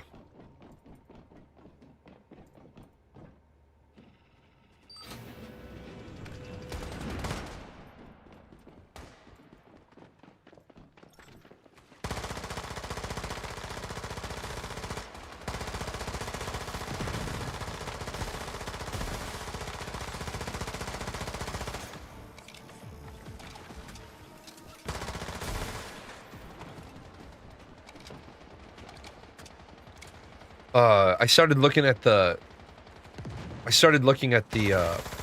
upcoming games I'm excited for channel. Hopefully, I don't even know how many more hours I have to do of Once Human this month. I'm in their creator program. I gotta actually look that up. Hopefully I'm finished. I do want to say that the Where Winds Meet sponsorships, they're giving money away in a way that's not most beneficial to them, so good on them. They're giving away money that is most beneficial to the streamer. Obviously, the streamers are always going to like that more. Rail is using a Frost Vortex build that does the pull-in, so that when he hits the mobs, they all get pulled in, and then my P90 explosion hits all of them, so I can get them all tagged with bullseye. But Where Winds Meet is giving players, giving streamers,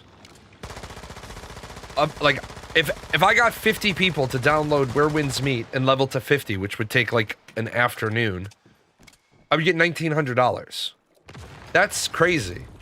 They could be doing their advertising campaign in a completely different way and get way more footage out of it. Like, if Asmongold needed to make money, he probably would get a higher return rate than I got because of his numbers, but he would probably make 30, 40 grand if it's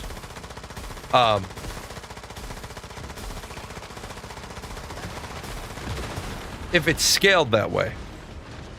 That's crazy that they're giving out that kind of money.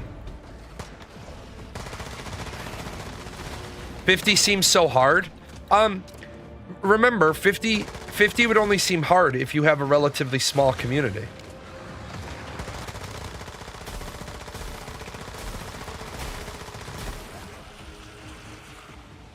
I mean, imagine you're a guild leader who's also a streamer. Yeah, that's my point. I don't see them making $1,900 back off of 50 people. Yeah, Asmongold could get 50 people to sign up by just oh shit. Asmongold could get 50 people to download a game by having it on his screen while he went AFK. Because what? He's got 40,000 people looking at him. No, it's you have to sign up. You have to download the game. You have to play. You get as the streamer, I get paid more based on what level you get to, and I don't, you know, I don't see a problem with that design idea because it's mutual. Well, it's more beneficial to the streamer. Obviously, I'm biased. I'm going to always favor things that favor the streamer. Businesses are always going to favor things that favor the business. Like, one thing that I can see Robert Dawson, the new owner and stripper of assets in Ashes of Creation, getting is hemmed up on the fact that he wasn't next in line for being paid because he knew that his company had incurred affiliate program debt. He knows that. He's got a degree in law. If it's the Robert Dawson I think it is, he's got a degree in law. So you can't just arbitrarily be like, oh, I have a degree in law, but I don't understand that if my company has already incurred debt, that debt is due. I can't just leave all that debt in the old company and move the assets. I think Robert doesn't understand video games. And I could be completely wrong. I think if Ashes of Creation tries to launch, I don't think people are going to play it except the people that already have free sub time. Because you're basically saying, we completely fucked you, we completely fucked the development team, please play our game, please give us money. They're going to try to do something really stupid, like raise the monthly sub from $14.99 to $19.99, because they don't care about building a video game, they care about making money. And there's nothing wrong with caring about making money. But if your sole intent is to make money in the video game vertical silo, you're probably not going to make as much as you think. If they try to do anything like not honor the sub time people have, then you're going to end up not only probably getting sued again, but the negative publicity you're going to get is going to crush you. Could you imagine if they release Ashes of Creation in September? First of all, I don't even know if Steam would allow them to release. To be completely honest, Steam might be like, nah, this is the third time we've been going around with you with this bullshit. We're not doing this. Well, I don't think their game's going to be successful without the Steam marketing machine. They could try to go on Epic Games Store. They could try to sell the game to Tencent. Tencent, Riot Games was the supposed publisher who was going to buy the game. Tencent was going to be their Chinese partner. And these things are all fine. But at the end of the day, if anything else is out, I think Ashes will completely fold. Because gamers are fickle now. Gamers aren't stuck in the year 2004 with only about 20, 21 online games. There's hundreds of online games. What do I think about the Valve lawsuit? Which Valve lawsuit?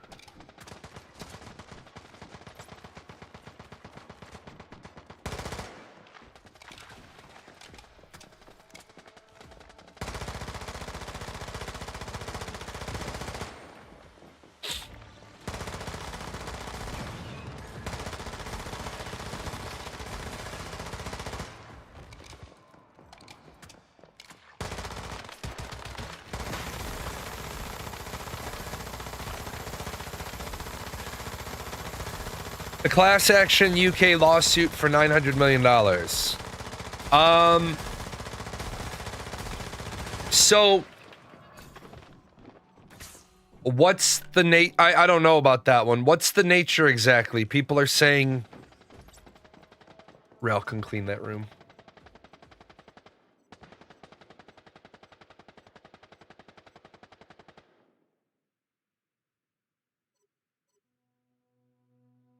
Valve is facing an $897 million class action lawsuit. Valve abuses its dominant market position to overcharge users by imposing a 30% commission and price parity clause, inflating game costs. That's a bullshit lawsuit. That's a bullshit lawsuit on its merit. It doesn't increase the cost of games by 30%. That's going to be a hard sell to prove.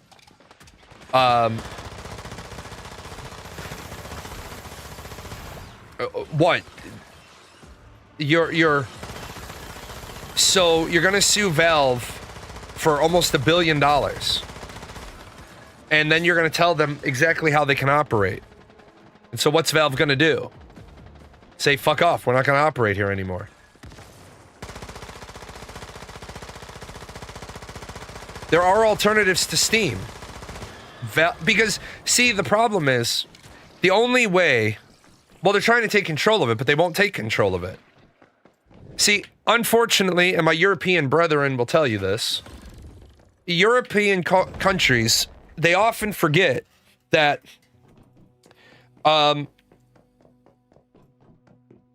if you make it impossible to do business in Europe, countries or companies will just not do business in Europe. And then you're going to have to get somebody else to do business in Europe. But Valve is already established. If you punish Valve too much, then Valve will just take their ball and go home. They'll be like, well, our European division has $560 million in assets on the books. You have taken all of our assets. We're closing. Get fucked.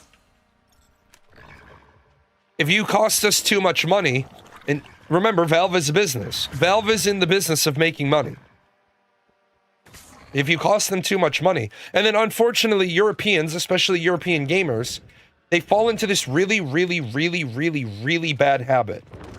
And that really bad habit is they are under the belief that their laws apply in America.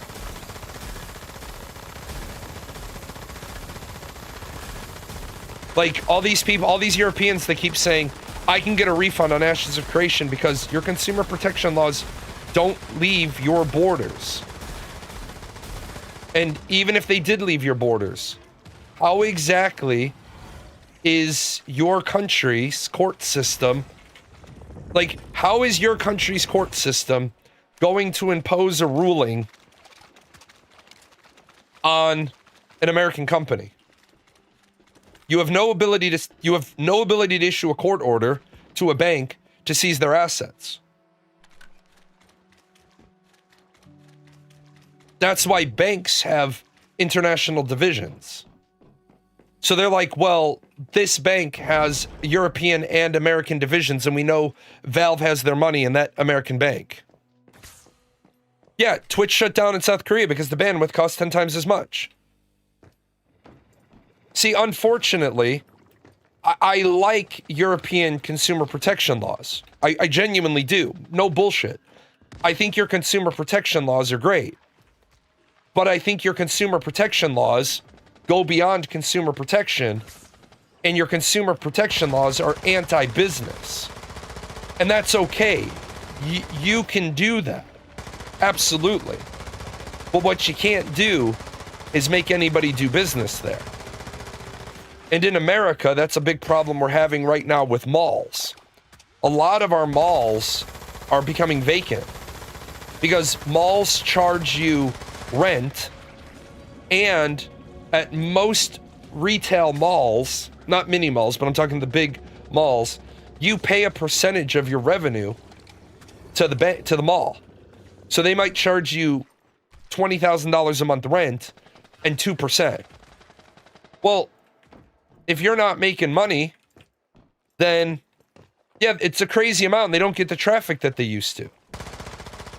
So if I can't turn a profit, I'm not going to have a store in your mall anymore. I'll number one, I'll move outside the mall. Lots of lens crafters have moved outside of malls. Lots of I think they're gone now, but Pearl Eyewear Express, they've just moved outside the mall.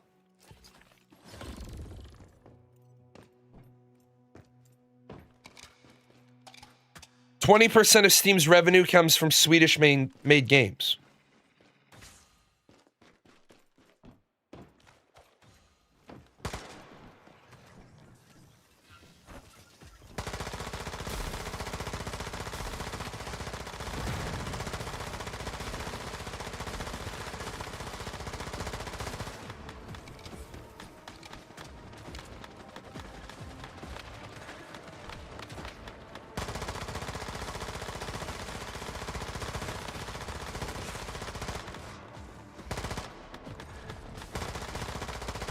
Yeah, I think I pay like, I think I pay 15% at Bandcamp. I don't make a ton of money over on Bandcamp, but I do make some. I pay like 15%. That's quite a chunk.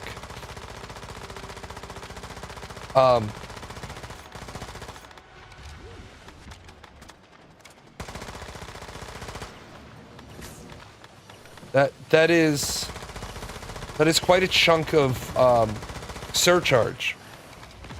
I'm looking forward to Steam Machine. Hopefully the RAM costs will stabilize about the time it releases. Hopefully. If the RAM costs don't stabilize, I don't see the Steam Machine becoming viable.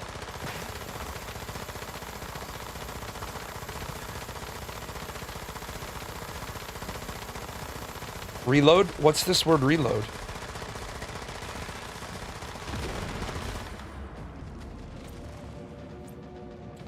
Microsoft and GOG also charge 30%. I didn't think GOG charged 30%. I thought GOG charged less than Steam, but more than Epic Games Store. I could be wrong. But that's what my first inkling. Damn.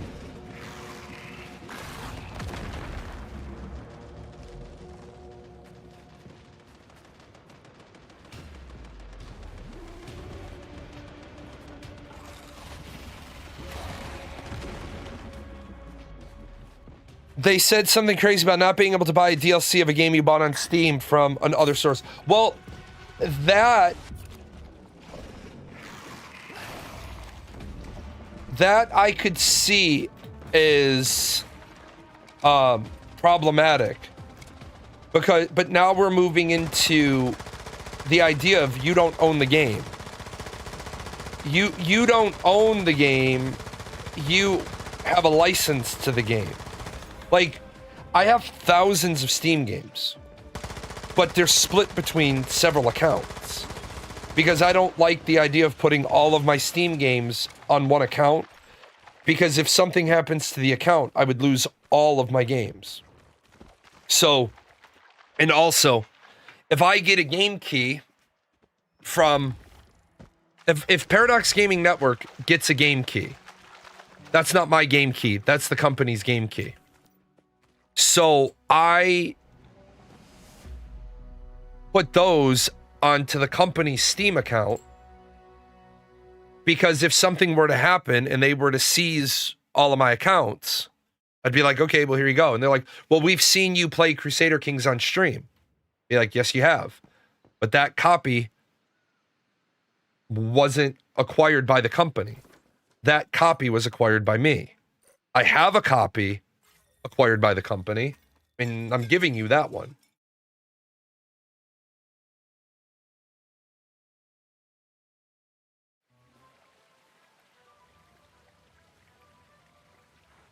What the fuck is that?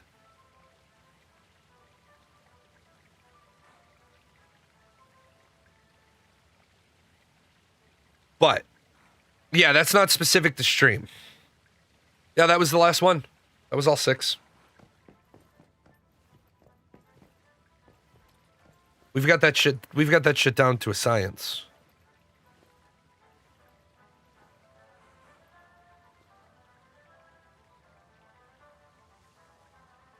Also, as I've said once, I will always try to admit when I'm a dumb fuck, because I think it's important that I admit it. I kept getting warnings from Kick, because I'm in the Kick partner program as well.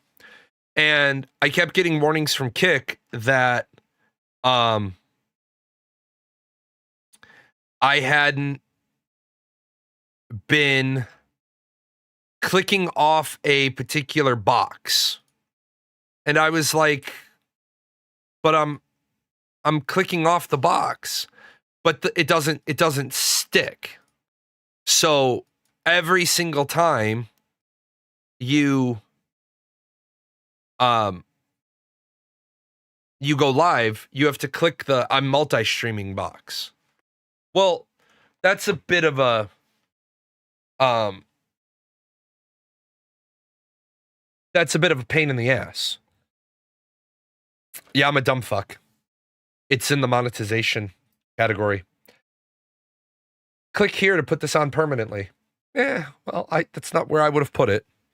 I do find it strange how other game stores at a minimum don't copy Steam's features. Some features like Proton are a bit more work, but why doesn't Epic have an achievement or a mod workshop, for example? Well, that's a great question. I'm gonna go one better for you. Why is it like Baldur's Gate 3 has Nexus mods, but there's no workshop in Steam for that? And the answer is that's the developers. So you can already mod Baldur's Gate 3, but you can't mod it through Steam's workshop. Paradox Interactive makes their Steam workshop very robust, but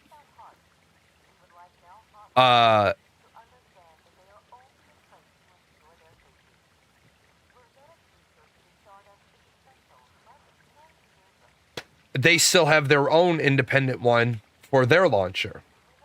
I think a big part of what you're asking is, why doesn't Epic completely copy what Steam has done? And the answer is, let's think about it for a second. Epic, their shtick is that they put more money in the hands of the developers. They only take 7%. Well, they take 12%. They take 5 on the engine, 12 on the game. But if you have Unreal Engine and you put it on the Epic Games Store, they only take 12% total. They don't take 19 or 17. They don't take 17. If Epic were to put a lot more features into the Epic Games Store, that number would go up. For example, please don't fucking message me on Steam Messenger. Please don't. Because all you're going to do is piss me off. Whatever the fuck it is, if you need to talk to me, you have my Discord.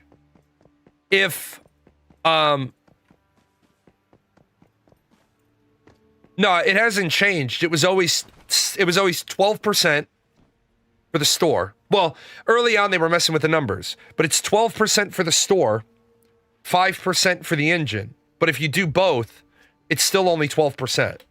If your Unreal Engine 5 game goes onto the Epic Games Store, they don't charge you 17.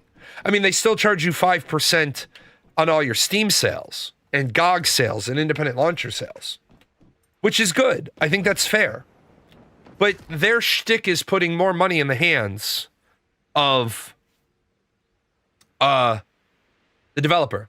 Discord is going to start using IDs or facial scan to verify age. Not exactly. People need to relay proper information. Discord is going to require ID or facial scan if you want your account to be above a teenager account. Can I ask you a question? The fuck dirty porn are you looking at from underage girls or dirty girls in your guild or whatever the fuck you're doing? Why the fuck do you need to be able to access adult content on Discord? Like, a lot of people are like, oh, what the fuck are you trying to do on Discord?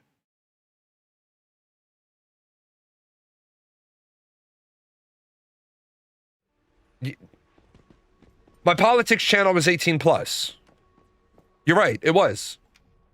Because before Discord was figuring out what the hell it wanted. Yeah, it's the verified thing. Once they figure out, here's the thing. Once they figure out what they're going to do, then I can just realign the channels. When I aligned them as adult, it wasn't because of anything I had to do. It was because I didn't want to listen to people fucking rabbit on in my ear about how they were offended when I said, I could easily turn around and say, you got offended by going into a channel that required you to acknowledge you wanted to go into the channel. because it was for mature people. That's all. That's the only reason why I marked those, because I was tired of people like, I didn't find it funny. Look, man, I don't give a shit.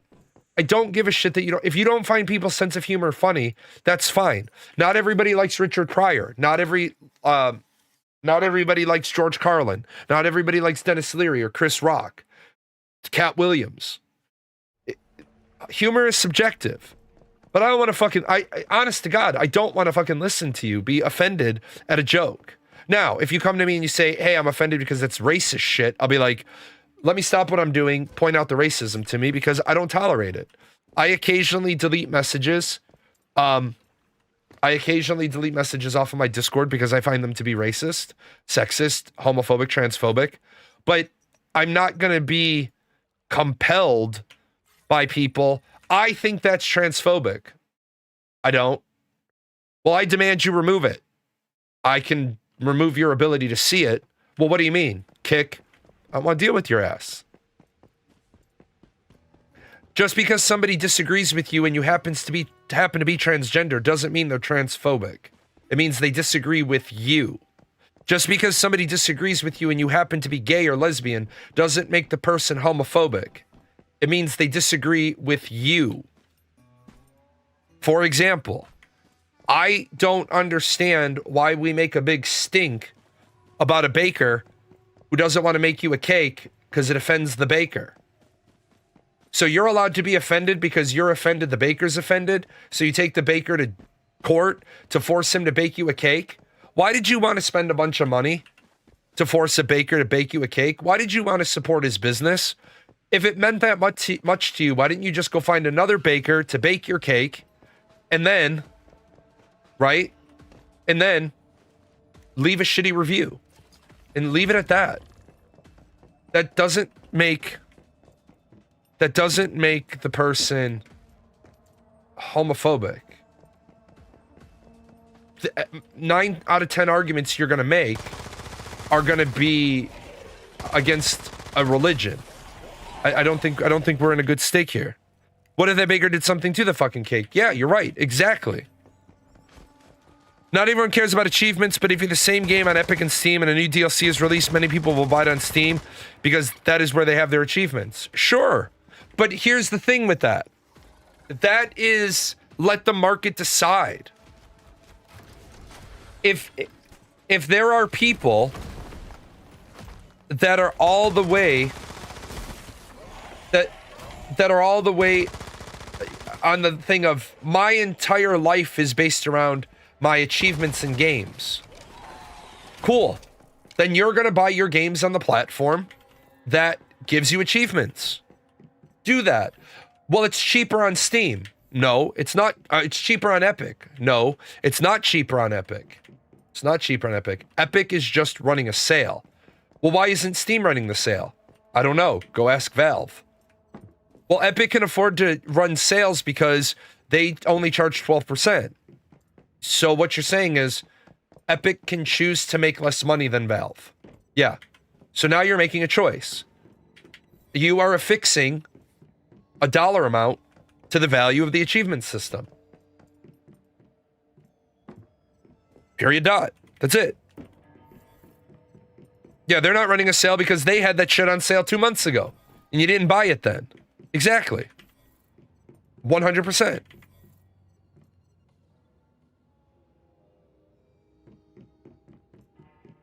Yeah, your dad taught you if they don't want you around, don't be around. That's the best advice I can ever say to people. If you forgot to invite me, you forgot to invite me. I'm not going to ask to be invited. If you don't want me around, I won't be around. It's that simple.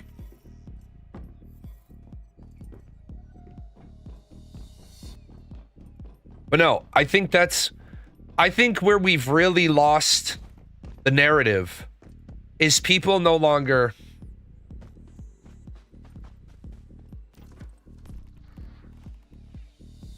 yeah, 5'4" with heartthrob, so it's not even worth using as fodder. The problem we have is you don't like what I like, so you're wrong. Well, that's not what people's real fear is. Oops, I just drank seawater. That's not what people's real fear is. People's real fear isn't you don't like what I like, so you're wrong. It's not enough people like what I want, so my game isn't going to get built. Like, everyone, you ever notice this? I'm going to pick on the Ashes of Creation community because they're easy material. Ashes of Creation community tells me I can shut the fuck up, I'm wrong, action combat is king, all these things. And then I look at Mortal Online 2's player base, and they have at the probably, hold on, let's look it up. Let's just look up what Mortal Online 2 has online at the moment. So, people tell me I'm wrong, I don't know what I'm talking about. Action combat is king, open world PvP is king, all non-consensual combat is king. Mortal Online 2 is 607 players. So what you're telling me is that there is a game that has everything you want in it already, but you're not playing it. Why? Why are you not playing it?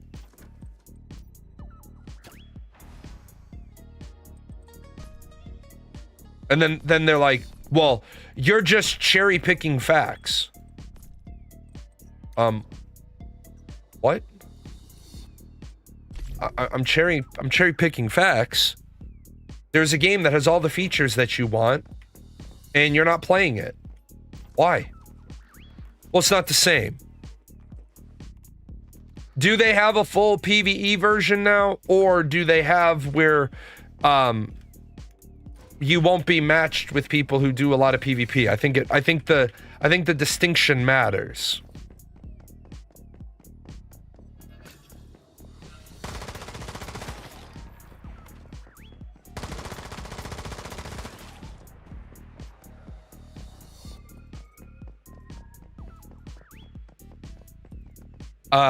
That happens a lot in a lot of mangas I like. I get canceled because Japanese taste in manga is different than mine. You know, I think a lot of people, oh nice, they have a full PvE version scheduled for next month. See, it's the right call. It's the right call. The only people that are going to be upset about the full PvE version is the griefers. And at the end of the day, fuck them. If you're a griefer, then I'm sorry, your wants, your needs, your desires shouldn't be factored in. Because you exist outside of the balanced equation. You exist outside of the both sides benefit. And I'm sorry, but I can't in good faith say we should build content for you. We should build specific games for you, but you shouldn't be represented in every game. I'll tell you, I was laying out the groundwork. I'm just doing a mental exercise for a CK3 inspired MMO. It's not CK3 as an MMO. It's just inspired by. And I was like, okay, so what are we going to do with PvP? There's no non-consensual PvP. Period. Dot. You can flag up if you want and go into the world. Well, I won't play it if there's no non-consensual PvP. Great, you're not my target audience. Thanks for your feedback. Moving on. Helldivers 2 doesn't need PvP. I don't know if it does or doesn't. I haven't played Helldivers 2. I've heard it's a good game. But I think that's where people don't like the next 10 words. Well, if it doesn't have non-consensual PvP, I won't play it. Okay. You're not our target audience. And then they get mad. They're like, well, why don't you care about me? Because there's lots of other games for you, and they all do shitty. You want non-consensual PvP? Go play Chivalry 2, or Bannerlord, Mountain Blade. Go play all those, because those are designed for you. Yeah, griefers are a nuisance to gaming. Because what griefers forget is, when you cause a player to quit the game, you cause the developer to lose a customer. Which means you cause the developer to lose money. That's it. That's the numbers. Yeah, like if a griefer really likes it, maybe we should take a closer look to why they like it and how we can make it a better experience. The reason why griefers like what they can do is because it's a psychology thing. Their personal lives are miserable, and they want to make other people miserable. Because true people that aren't miserable, they don't like to make other people miserable. They like to lift everybody up. That's why the key point is everybody should benefit from every game system. It doesn't have to be a mechanical benefit. It has to be a it has to be a enjoyment or a mechanical or a progression. Losing, I'm not saying losing should ever feel fun. I'm saying losing shouldn't feel terrible. Like, for example, last night, and you guys know I've talked about designing player hamlets in games for probably 7 years now.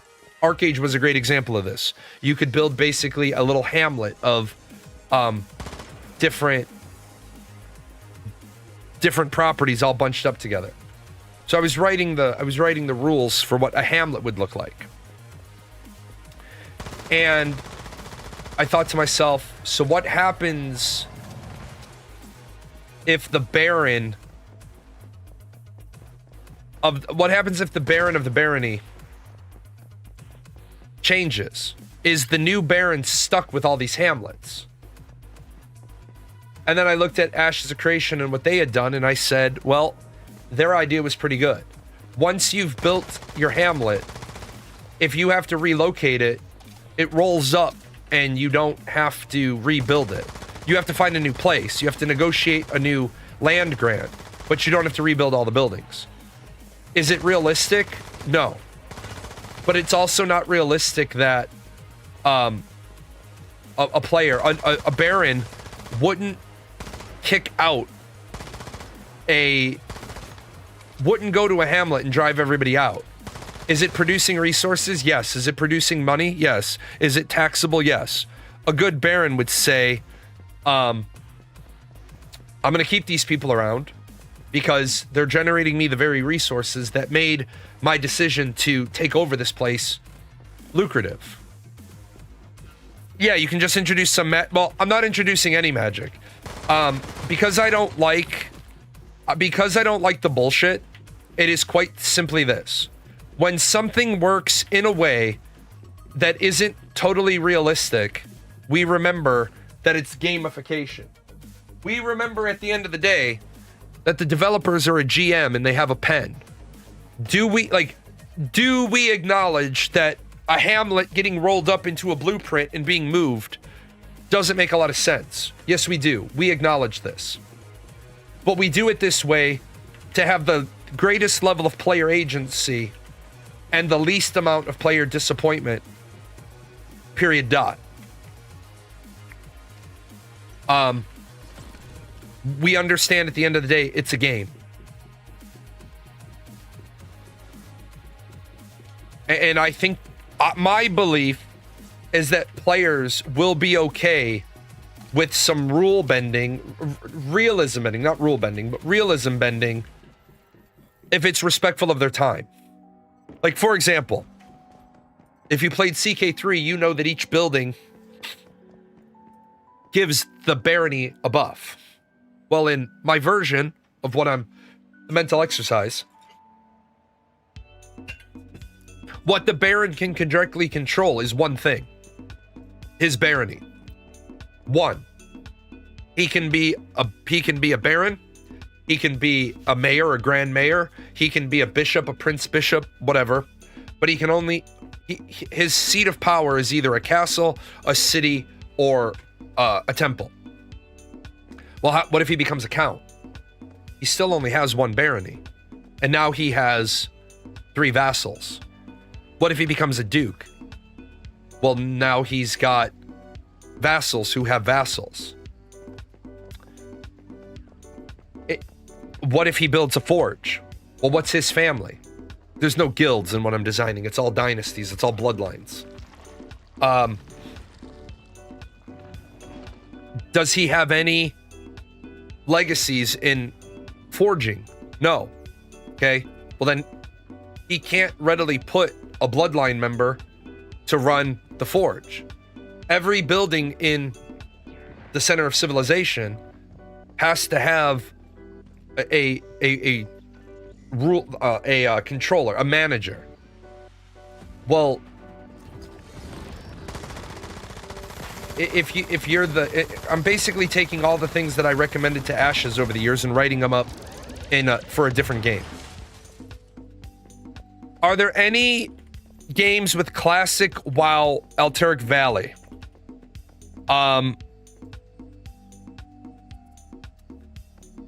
No.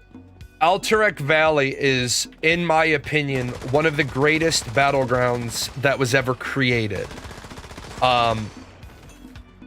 I put it right up there with Hutball, with the bridge capture from Star Wars The Old Republic. I put it right up there with Revelation Online's Revelation Online's King of the Hill, or the strong points, the 5 points that were equally unweighted, along with Rift that also did unweighted. But no, I've never seen a PvP environment like Alterac Valley. How do you think we can address bad actors in Baron roles? Like an opposing guild gets the Baron spot in order to shut the area down out of spite and stuff like that. Well, that's great. That's the last thing I worked on last night. First of all, you've got two paths to who can become a Baron. Because remember, a Count is still a Baron, a Duke is still a Baron, a King is still a Baron. Because you, at your lowest level, you have a barony. If you have a bad Baron, there's not really an easy way to deal with a bad one. It's going to be the same problem that Ashes of Creation had. What you're going to have is you're going to have an individual who doesn't have anybody interested in building, working with them, increasing the levels of the forge or the market. Yeah, people will back up and leave a bad barony. Also, and I'm still in the early stages of, and this is just a mental exercise. If you have, like, you have the Jalan bloodline, but we don't have a single point in the legacy that is crafting. We can't be artisans. This bloodline can't be crafters and gatherers. Well, people are going to say, well, then you'll just have people making a bunch of different bloodlines. You're right, you will. But when that bloodline gets attacked, this other bloodline can't help. So if you have, like, you take Paradox the way we normally are, Faye takes all the crafters into his bloodline, and I keep all the logisticians, all the caravan people in mine. If he gets attacked, I can't help him. I won't be using Viscount. The way I'm laying it in right now is CK3, but only Britannia. I can't help him if he's in a bloodline war, because it's his bloodline versus the other bloodline. Him being my vassal doesn't mean I can help him with his family shit that he started. Now, I'm the mayor. I'm the mayor.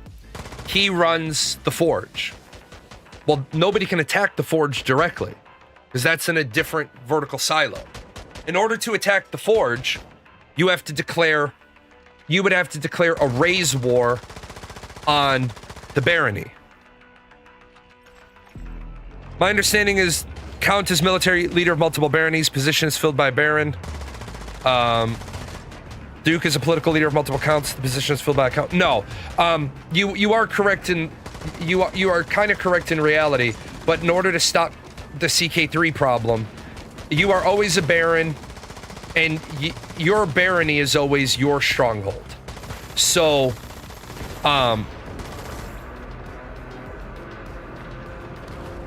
If you're attacking me directly, it's a baron. You could try to take my barony from me. And then it's a barony versus barony fight. It's 20 on 20. Or you could try to take my whole county, and then it's fights at all the baronies. I mean, if another king attacks him to take his land, well, they can't take his land because his land isn't independent. His land is, his forge is a building inside of my barony. So another king could attack him, but remember, that king would then be attacking at the barony level. He would only be able to bring 19 people with him because you're the king of Ireland, the Duke of Munster, the Count of Thormund, the Baron of this. Each level fight has rules. So the way I was doing this last night is you have a duchy with 4 counties. And then inside of these counties, you have 3 baronies. So I'm the Duke of all of this. I'm the Count of all of this. But I'm still only the Baron of this. In this example, Faye's forge is inside my barony. So a tiny kingdom could attack a giant kingdom and still have a B20 on 20? Nope. So, great question. So, you have the Kingdom of Ireland, which is 5 duchies, 51 total baronies. Right? Well, you've declared war on them. You have to win 26 out of the 51 baronies. The baronies fights are 20 on 20. At first. We still working out the details. These become a series of scheduled fights. Because we know full well the technology doesn't allow us to do 500 versus 500. It's simply not possible. So this would be scheduled over a series of 4 to 5 consecutive nights. If you win your contest, you get the buff victory celebration. It gives you bonuses to go out into the world bosses, dungeons, raids, all the other content. It blocks you from entering another siege for 48 minus 2, so 46 hours.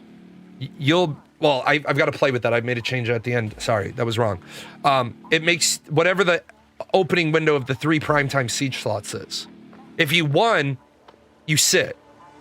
If you lost, you're eligible for the next one. But if you lost, you get the buff Thirst for Vengeance, and the Thirst for Vengeance buff prevents you from getting the victory celebration buff. They cancel each other out. So to answer your question, the siege starts on Monday for a kingdom. The winners aren't eligible to play again until Wednesday. The losers are eligible to play again on Tuesday. Now Tuesday comes. The previous losers win.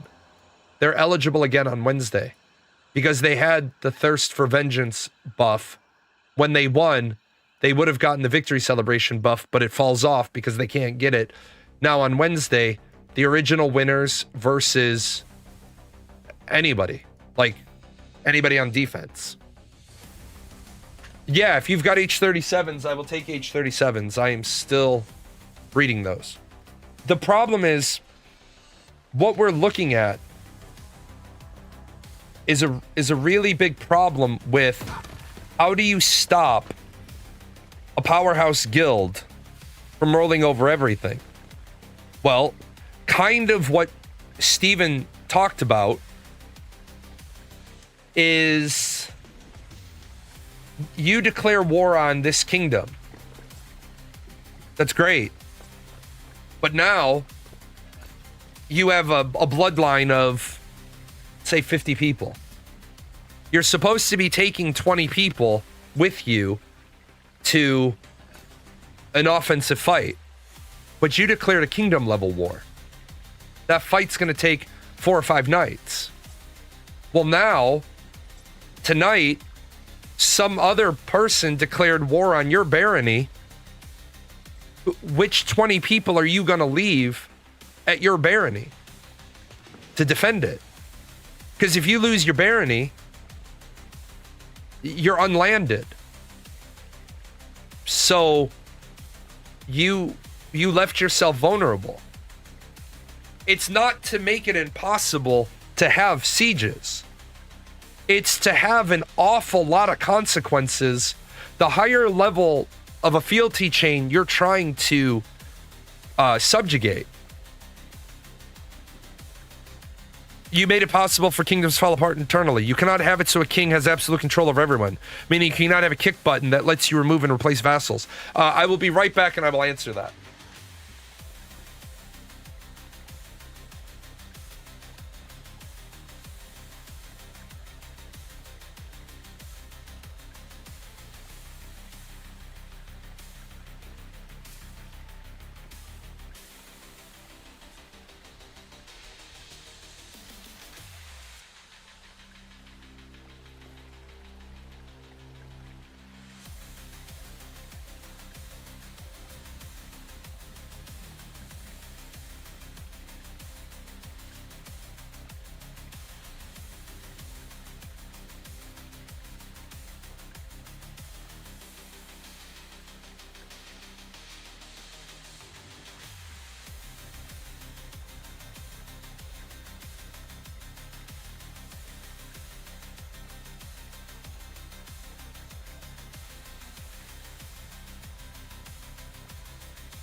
So to answer your question,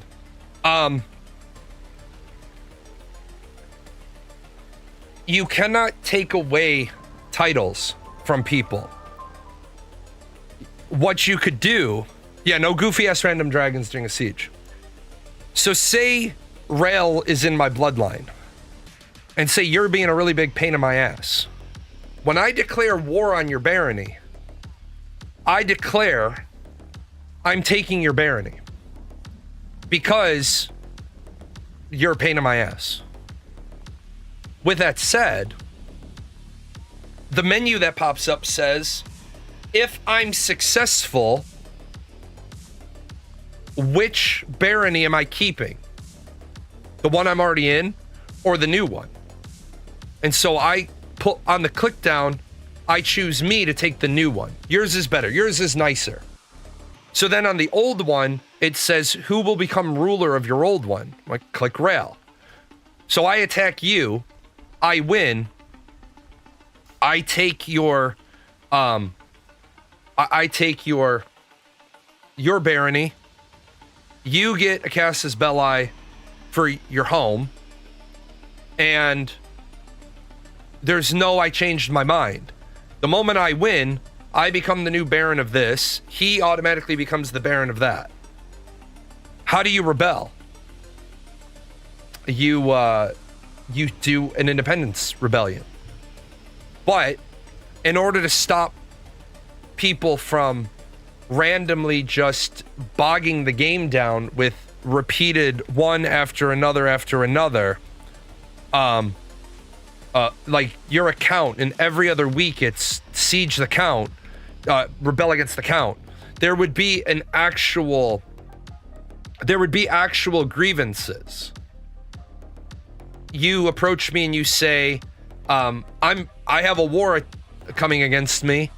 I request your aid. And you get back no answer or a refusal. Then your menu allows you to click, I take that as a grievance. Because what's the point of having a duke above you as a count if he doesn't help you? If you have enough grievances, then you can start a independence rebellion, and then every other person in below the fealty chain can join that on either side. There's a lot of bits and bobs to keep working out, because you're trying to build a game not only that will be fun, but will also not be abusable. But no, I had a great fucking time last night. I've been working on it for I've been working on it for a while, since we talked about it. The piece that's different, the piece that's a little rough is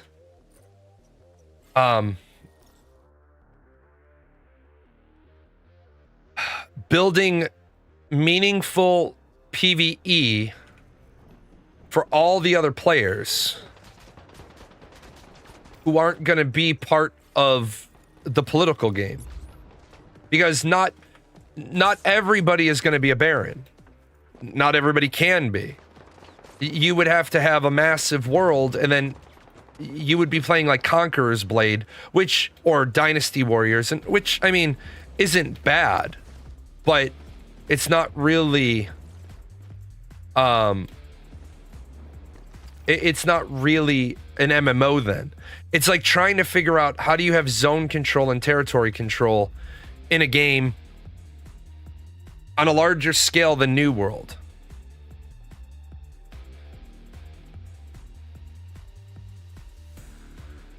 Yes, you can definitely have mercenary companies. I did start some of that last night. I actually worked out some of that theory that I talked about, where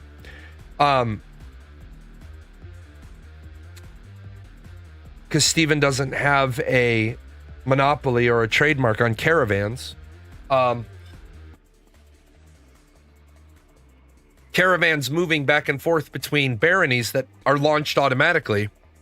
After seeing how much people really enjoyed taverns, for the thought of taverns and Ashes of Creation, each node type, each center of civilization type, they're not nodes, they're centers of civilization, will have 3 taverns in it. Even temples. The area around the temple will have 3 taverns. At first, the tavern is NPC controlled, and there's 2 other ones. As those other 2 are filled, then the 3rd tavern owner will pack up and leave. Because we want there to be scaffolding, not control. I'm talking about a game that I am building. Salty Bread and I, a couple of months ago, talked about the idea of building an MMORPG based upon Crusader Kings 3. So I'm working on just a mental exercise of a game design document. And if I can get everything worked out, I'll fucking bundle it up and I'll ship it to Paradox Interactive, and I'll say, here. If you have monsters to fight, it's low fantasy. You can make that resource mining and such semi-automated. So you need to clear out a mine for monsters so a baron can put up a bounty to do so. So now non-nobility can do the monster hunting. Right, exactly. Absolutely. Also, I love CK3. I absolutely love CK3. Can I buy some shares and get early access? No. I would... After the stink that Steven Sharif has caused in crowdfunding, I don't think we're going to get a crowdfunded MMO ever again. There are no daily quests. I don't believe in daily quests. I believe in daily tasks. I believe in things that have to be done or there's consequences, but there shouldn't be a millstone to do these things. And what I mean by that is, if you don't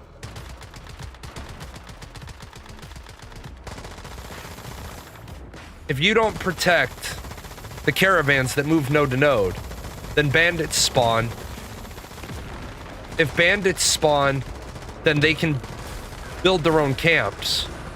If they build their own camps, they become a problem. Well, same, I mean, a baron put up a bounty to clear that, the mine type of deal. Yeah, exactly.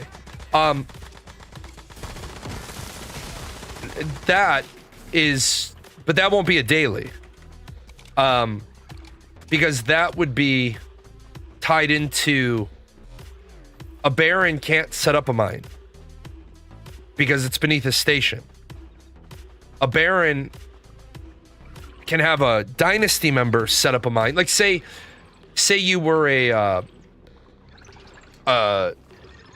artisan guild, an artisan bloodline, and then you took land.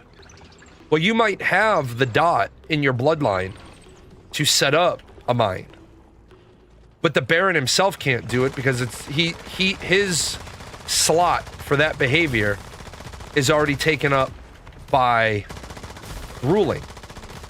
So you might have a bloodline member that sets up the mine, or you might say, you know what, I'm gonna outsource that to a completely different person so that they can start laying roots and grow stronger.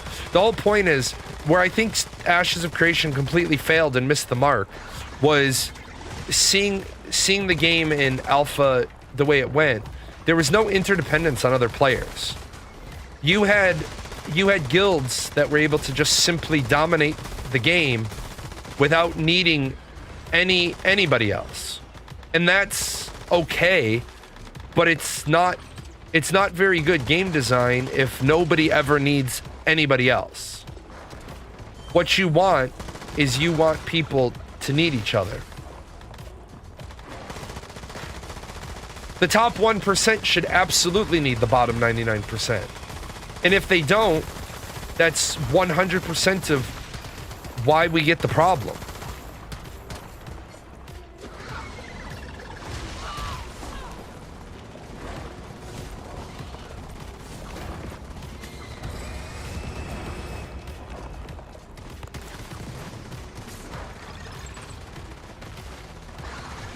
Oh, well, that was dumb of me. Like, why can't... Okay, dude. Fuck all the way off.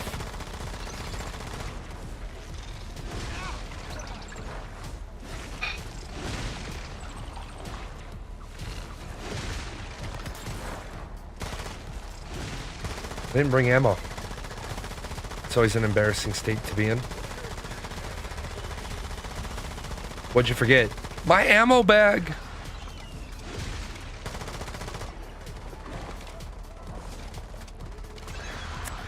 Great question. In my ideal world, you don't... my ideal world, you need to transport things... I think Ashes was onto something with transportation.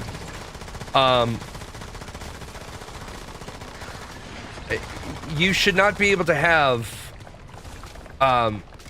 7,000 ingots in your backpack walking them across the world. I don't like the direction Ashes went with the backpack shape, size, dimension, everything a la Diablo. I thought that was... Where the fuck did he go? I thought that was pretty dumb. But if you want to move stuff, there should never be a global auction house. Ever. You want to move stuff, you move stuff. You say, how are you thinking about handling the game starts at endgame in terms of level? Well, the game doesn't start at endgame because you're talking years to get the game to endgame. Because just like CK3, we probably would start a little bit earlier than 867. You're not becoming like the superhero. Like, there will never be a scenario where you have the ability to just swing your sword and kill 500 things. Like, you will feel like you've got this great upgrade, and all it's given you is a few points, a few prowess.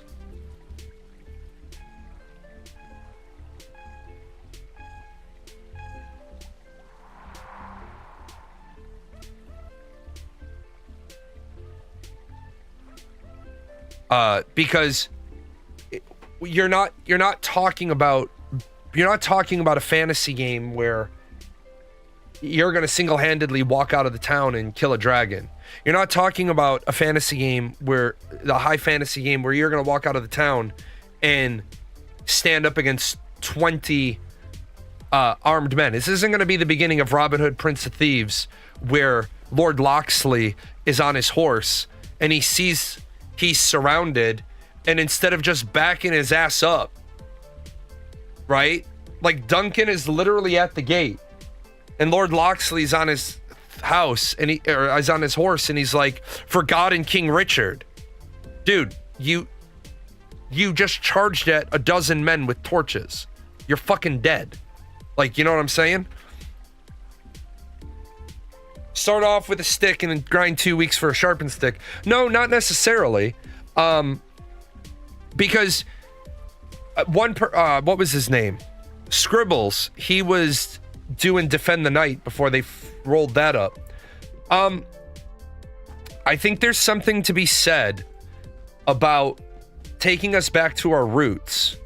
And our roots as gamers, we had a really low amount of hit points and we did really low amount of damage.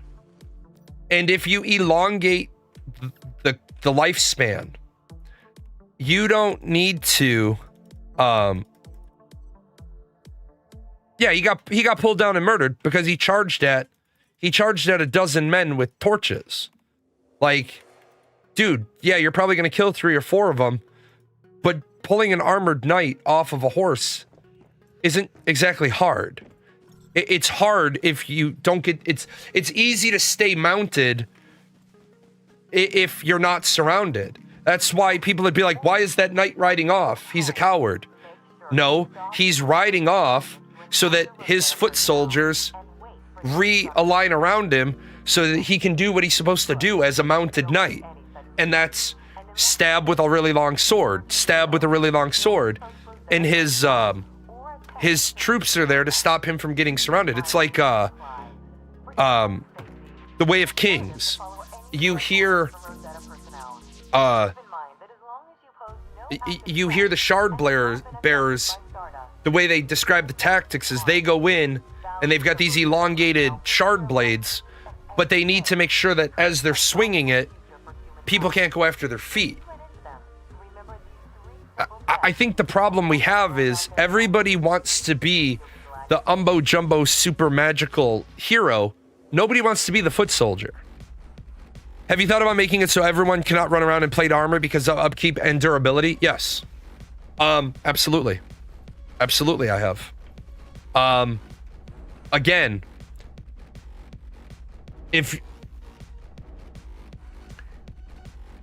are there going to be super powerhouse gaming organizations that might makes right? Yes, and there's nothing I can do to stop that. But you're going to have, like, yes, we're going to gamify it a little bit, because if you don't gamify it a little bit, you don't have an awful lot of people wanting to play the lesser roles. But for example, think about EVE Online before EVE Online got completely stupid with the ships they built. I used to fly around in a Harpy. I had one job. Well, I had 2 jobs. My job was to pop interceptors, because a Harpy is really good at that. Why is a Harpy really good at that? Really good tracking small weapons. Interceptors can zip around a battleship forever and keep it tackled. The other one was grabbing pods. Double sensor booster, double sensor booster lock speed to grab people's pods. So you get that interceptor pilot who's running 3 billion ISK in snake mods, who gets all pissed and sends you raging hate mail because you insta-grabbed him when his interceptor popped, and the only thing on your overlay is pods. So you've got your warp disruptor queued, you've got both your sensor boosters on, and as soon as that pod appeared, boom, lock, grab, done, dead. Shit, You just blew up 3 billion in snake implants, yeah. But you don't do a lot of damage to a battleship. You're right, that's not my job. I'm not supposed to do a lot of damage. I'm supposed to kill interceptors. I'm supposed to kill interdictors. I'm supposed to kill pods. That's what I do. That's PvP.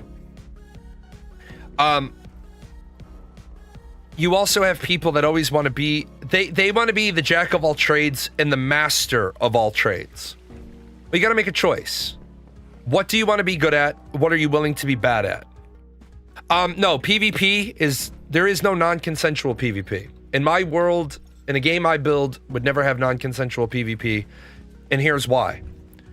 Because non-consensual PvP doesn't feel good for the person who's getting fucked with, and there's no penalty for the person that is just running around being a douchebag. So there's no risk, there's no reward. Like, you're just killing people to give them a bad time.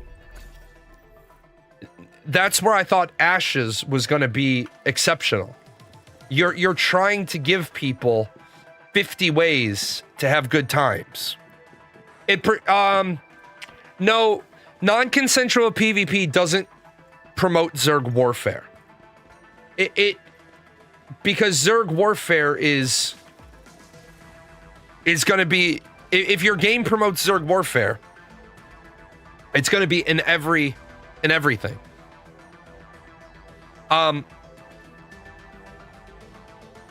That's why one of the things that it promotes trolling, it promotes trolling. It promotes griefing.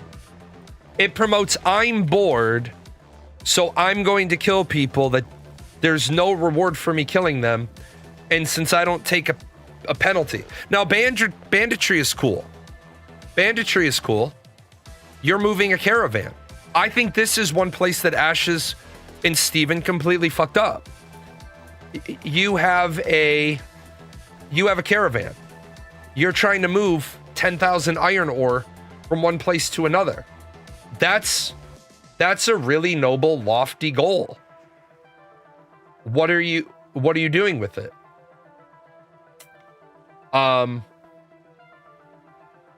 what we're going to do is we're going to send the garrison out with it. Okay. Well, sieges, got to be very specific here. Sieges have to be declared days in advance. Raids have to be declared 20 minutes in advance. Well, you've got your you've got your garrison out escorting. The Baron has asked the garrison players to please escort these 3 caravan wagons at 6 p.m. tonight. So the Baron, his bloodline, the garrison, the caravan bloodline who runs the caravansary, they're all on the road 30 minutes from the castle or the temple or the city, whichever center of civilization it is. Now, somebody's like, well, I see them go off 3 times a week. They've been gone for 25 minutes. There's no fast travel. We drop a raid banner. They can't get back before the raid starts. Now, the center of civilization itself has some NPC garrison, some guards, but we're not going to do this whole everything is automated. Castles are going to be harder to raid because castles are going to have bigger, better, badder garrisons. But you ran a caravan out of a temple? You might have 1 or 2 Holy Order members. That's your garrison. Won't take players long to drop those 2. They're there to be a speed bump, not perfect defense. I think there's so many directions you could go with it. And now, since it's pretty clear Steven can't design himself out of a wet fucking paper bag, we should see. I mean, it's just a mental exercise. It's just like, what is it? It's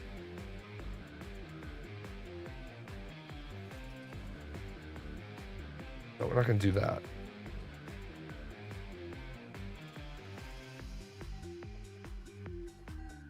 All it is some talking points. You can also extend this kind of system to cities, castles, where chrono players can skim from revenue from the Baron until their hideout is cleared out. So again, I think you could. I think you could do gallows bait well, but I think you'd be better served by not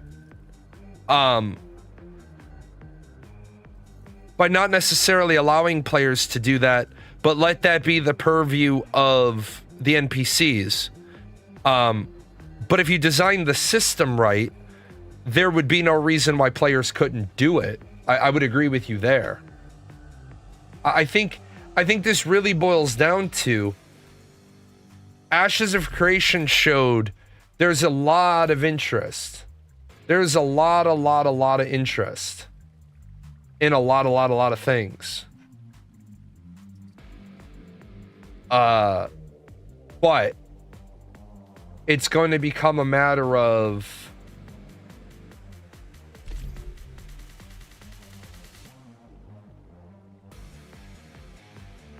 are players going to bite at it?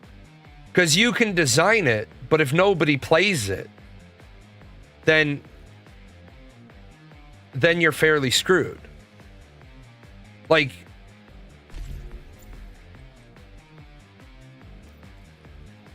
is Chrono releasing in 2026? No, Chrono has been delayed on the investors' call until Q1 2027. Arcade Chronicles is due in 2026, Q4. So we're really in some dire straits. We're in some really bad shape for video games.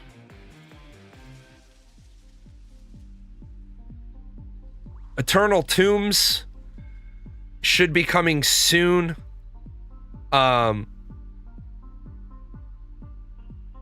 In a testable state. I'm looking at the... Fuck is the channel go? There it is. Falling Frontier, real-time strategy ship design game. King of Dwarves, the Underground City Builder. There's not an MMO on the horizon. I think we're in really bad shape. Should your expectations rise? I would say your expectations should rise for Chrono Odyssey for this reason.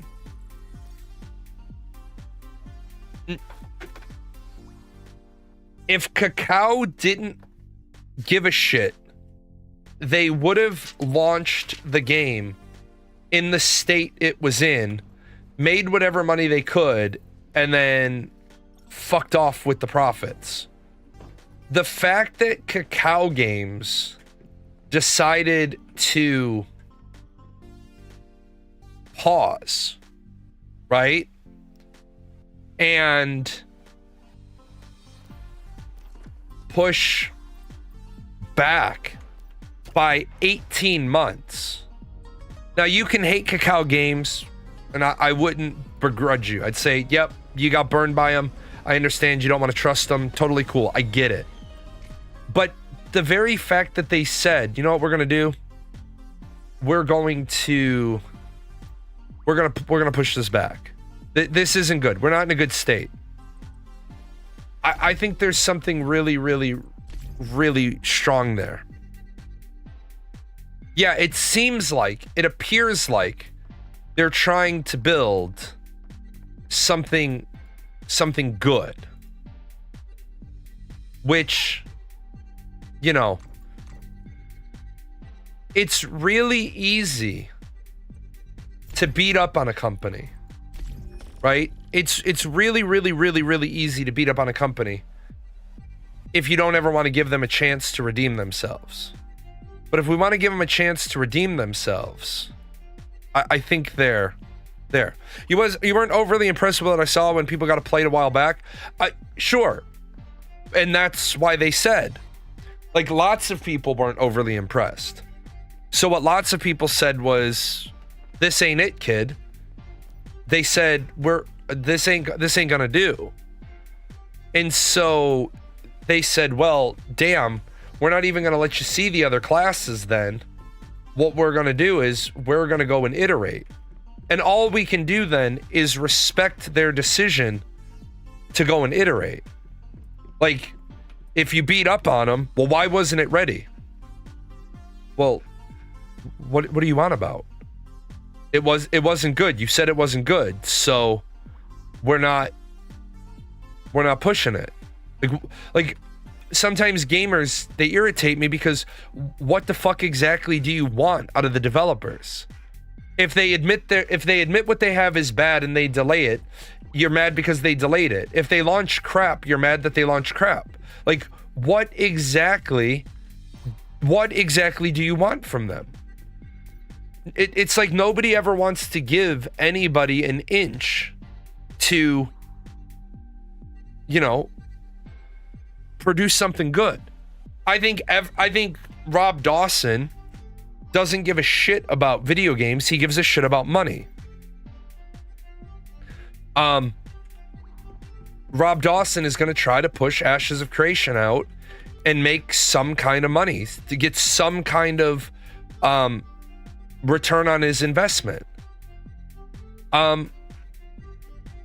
If their plan is to launch Ashes by September, Ashes isn't ready to launch by September. And let's be honest, right now, today, Ashes of Creation isn't ready to launch by next September. And you know that. And unless you're deliberately ignoring the evidence of your eyes, there is no way Ashes of Creation is ready for at least 2 years. So all of 2026, all of 2027, and most of the first quarter of 2028, and then Ashes maybe. Like, they had a plan where another $12 million would get them to launch. What? What are you talking about? You're not video game people. And Steven's not a video game person. And I don't give a shit if I hurt his feelings. I really don't. Reading his legal brief was fucking laughable. Like, dude, you lost. Be a man. Turn over the fucking passwords because you allowed your company to be taken away from you. Why are you being a whiny bitch now? I'll take that 5.5 for 200. Thank you. I'll take you for 50. Absolutely.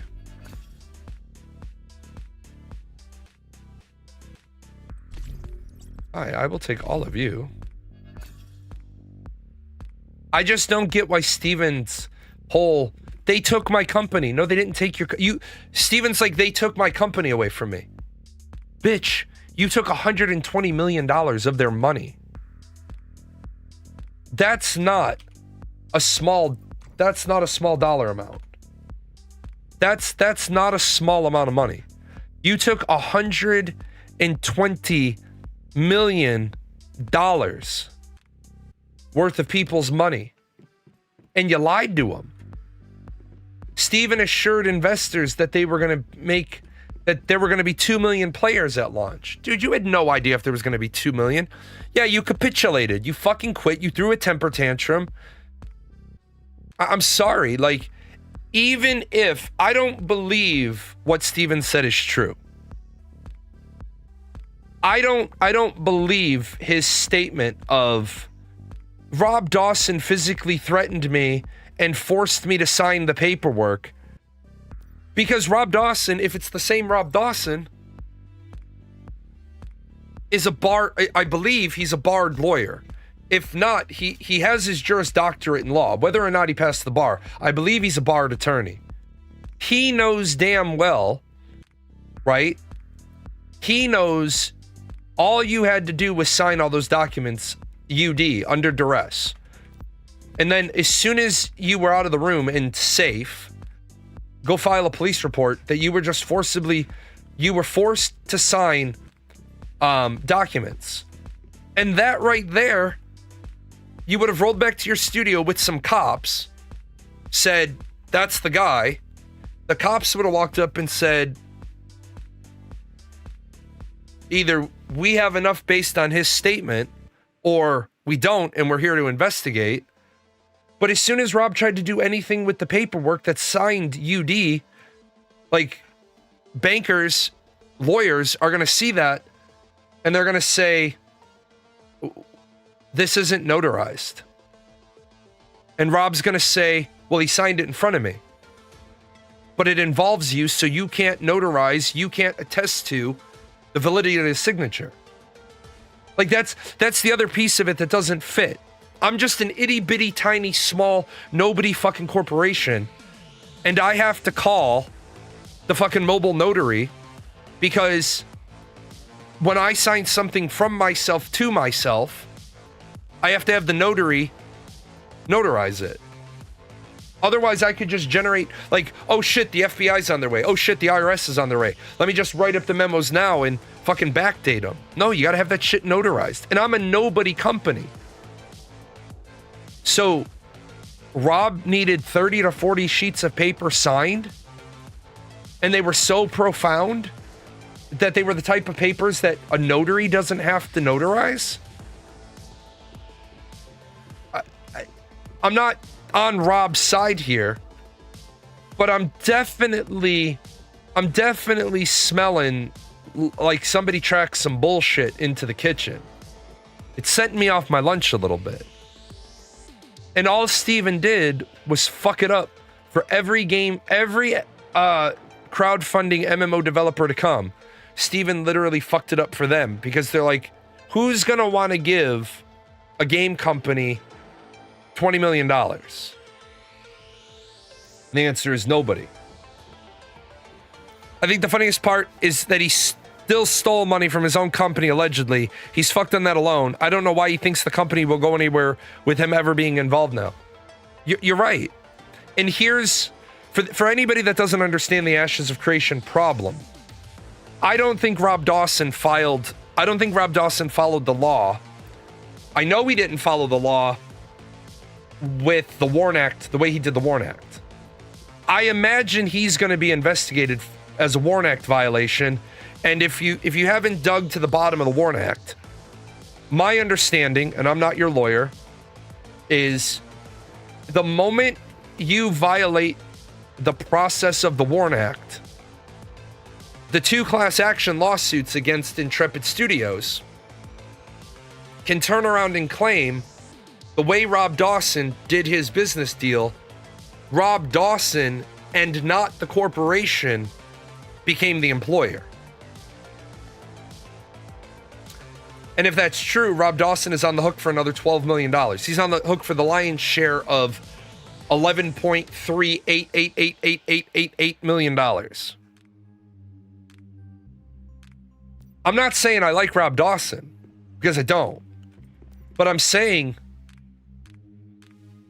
$500,000 for a 5.5 lazy bones. Learn to price your shit. What I'm saying is there's no scenario where Steven's not fucked. There's absolutely no scenario where Steven isn't fucked in this. It's like Annette Bening says in the movie The Siege. Do you want to lose little or lose big? Steven loses big. Because there's now 2 lawsuits. It's one accelerated lawsuit that claims Steven misappropriated upwards of $30 million. Dude, what the fuck is wrong with you? Maybe Steven has run all these other companies forever and he's never found out, so he thinks he can just fuck about. And maybe that's the reason. Maybe he's never been to the point where he's like, oh shit.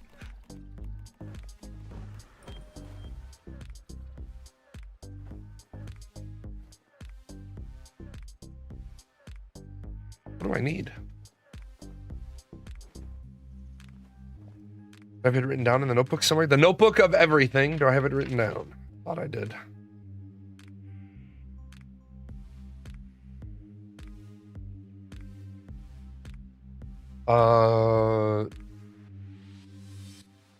Mask is 14. Body.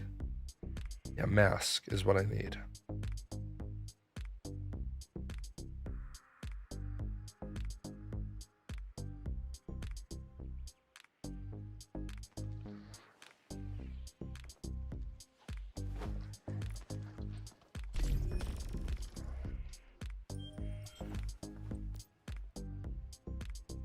Unstable bomber, bullseye, non-keyword. That's what we need.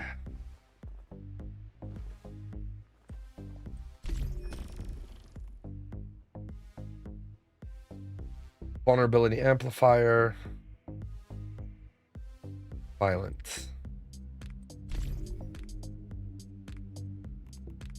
Can't open multiples of these? Why not?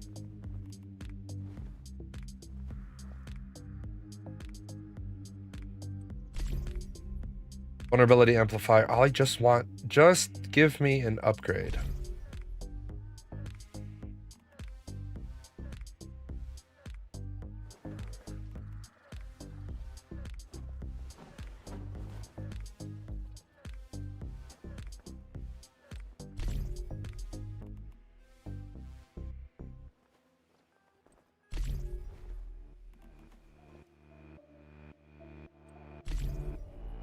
Oh, 14 and 11.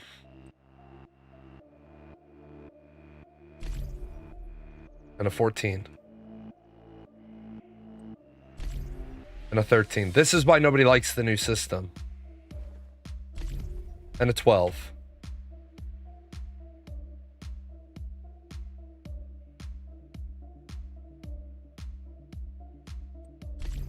And a 12. Yeah, I don't know what Steven was thinking, but I do know that he's got a better than average shot of going to jail. Because him and John both have fairly good shots of going to jail. John, I think, would be more likely to get a plea bargain that doesn't involve jail time.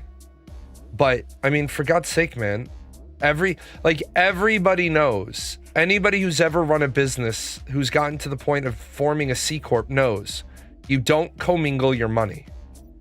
And it should be really easy to prove you didn't commingle your money.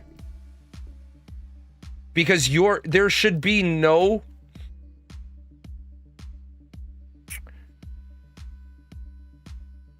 You should be able to trace every single transaction to where it went, what it was for. And you should never be drawing money out of your company in such a way that there's any confusion as to why you took it. Like, for example, when I have PGN, I have the entertainment division, the media division, the education division, and the music division. When I went for some training, my battery died. Now, if you're not familiar with the 2017 Dodge Journey, the battery for a 2017 Dodge Journey is in the wheel well. Not something I can do on my own while I'm 300 miles from home without my toolbox. Because if I break any of the little plastic clips, now I've got to drive home without the inner casing of my wheel well on. So not something I want to do. Well, the company, because I was traveling on business from the education division, and that's where I did all the teaching I did, the company paid for my tow truck and my jump start. I had a tow and a jump. The company paid for that. Because I got reimbursed for it from the person who was paying me to be there. Because it was a related business expense. It's transportation cost. But there's no confusion in the paperwork why it was paid for that way. Because it was paid for that way, and then the matching reimbursement from the people that sent me there, they didn't just do like a lump sum $1,575. They did, here's the reimbursement for your meals. And it was like $1 amount and then sub-dollar amounts for every meal I had. It was, here's the reimbursement for your hotel. Here's the total. Here's each day's total. And then here's the reimbursement for your vehicle. It shocks me. I'll take you for $7,500. It shocks me that Steven talked all that mad shit about all his business savvy and all his business experience, but then you're commingling funds? And I'm sure what Steven would do is, if he heard me say that, he would say, well, Jalan is masquerading the truth because there's things he don't know. Dude, you've been accused of commingling funds. There's no else more that I need to know. You can't do that. Period. Dot. You can't commingle funds. It's not allowed by law. So where's your excuse for doing it? Where's your justification? Where's your rationale? And again, I think it hurts game studios like Eternal Tombs, because they're going to be like, oh, well, we need some angel investment. We need some crowdfunding. And angel investors are going to be like, well, I don't really want to angel investor crowdfund into you based on what I've just seen with this Ashes of Creation debacle.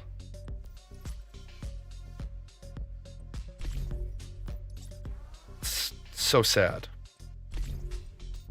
I also feel terrible for the employees. All of those employees,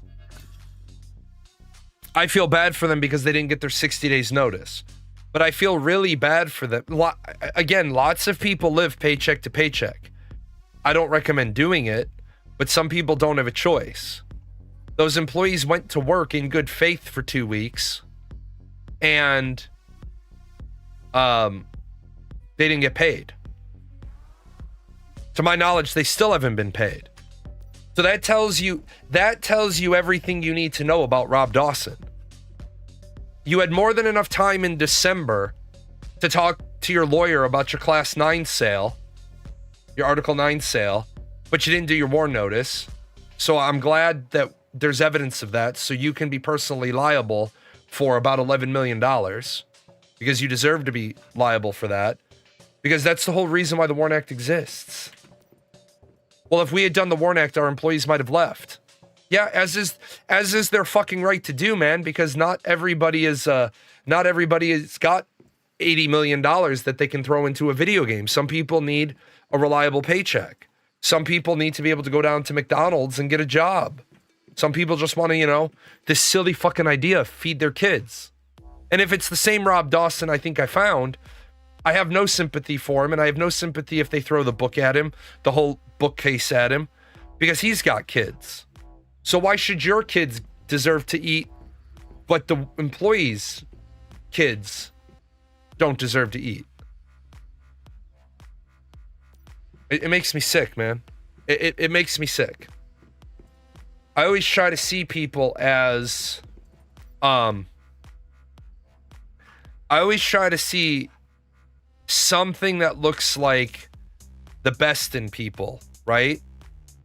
I really do. I try to see what we can see that's the best of people. But there's no best to be seen. Oh, not with that. No. There's no best to be seen here. It's just the worst.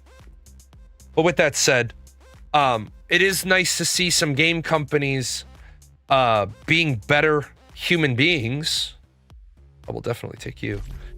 What I mean by that is not XL Games, Cacao Games not pushing out garbage and then patching it later, not trying to patch it to perfection.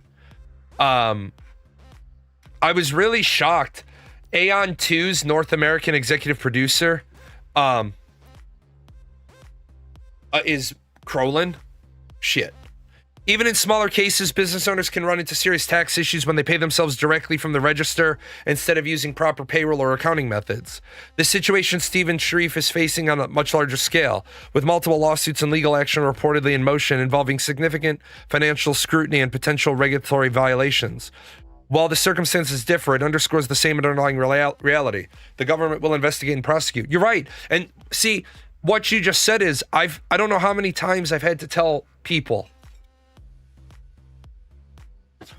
if you're a DBA, if you're a sole proprietorship, if you're a single owner limited liability company, then you can pay yourself out of the register. You can do that.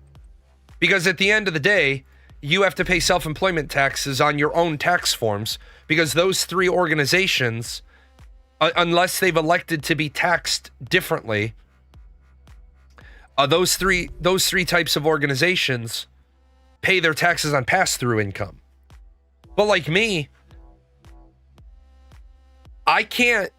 The only way I could take money legally out of PGN is to hire myself and then pay employee taxes, or do up to a 15% dividend. There's no owner's draw on a C corp. It's a dividend against the stocks that exist. So you're absolutely right.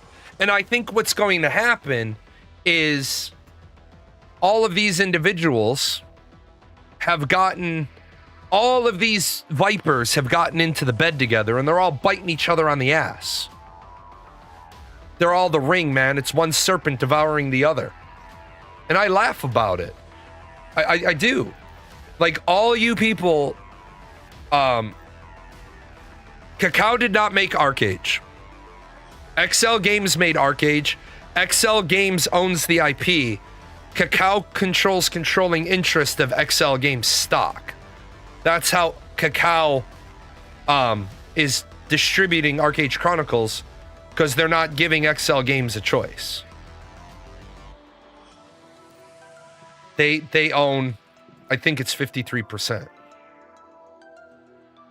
But at the end of the day, all we can hope is that the hype that Ashes of Creation generated shows to maybe Riot Games, maybe Blizzard, now that they're owned by Microsoft. Yeah, they don't own it outright. They own the, like, it's kind of like they don't own it outright. They own the company, that they can just direct the company to do what they want. It's a pain in the ass, but it is what it is. That's why that's my belief why Jake Song is no longer at XL Games. My belief is that Jake Song was like, wait, what the fuck? I think I'll just quit.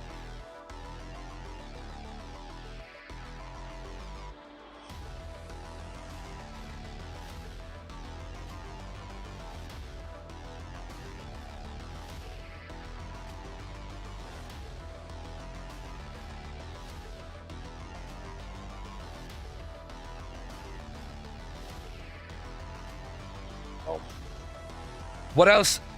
What else do we got coming out, though?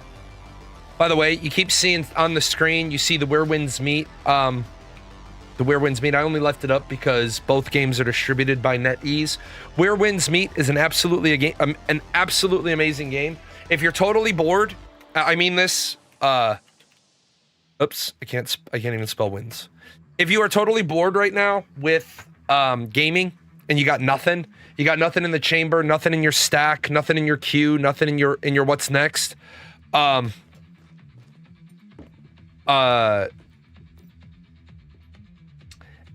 Winds Meet will entertain you for about 150 hours. If you like action combat, it's good. If you've never played a Wuxia lore game, no bullshit, I found it entertaining. I don't know enough about Wuxia lore.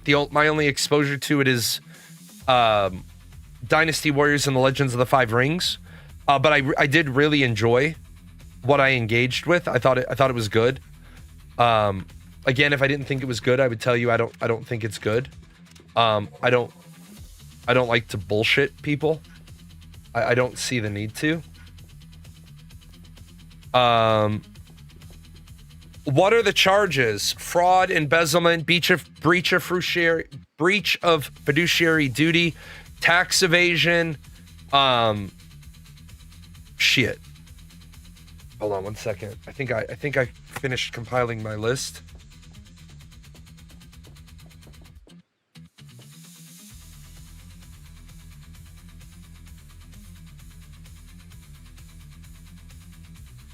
Hold on.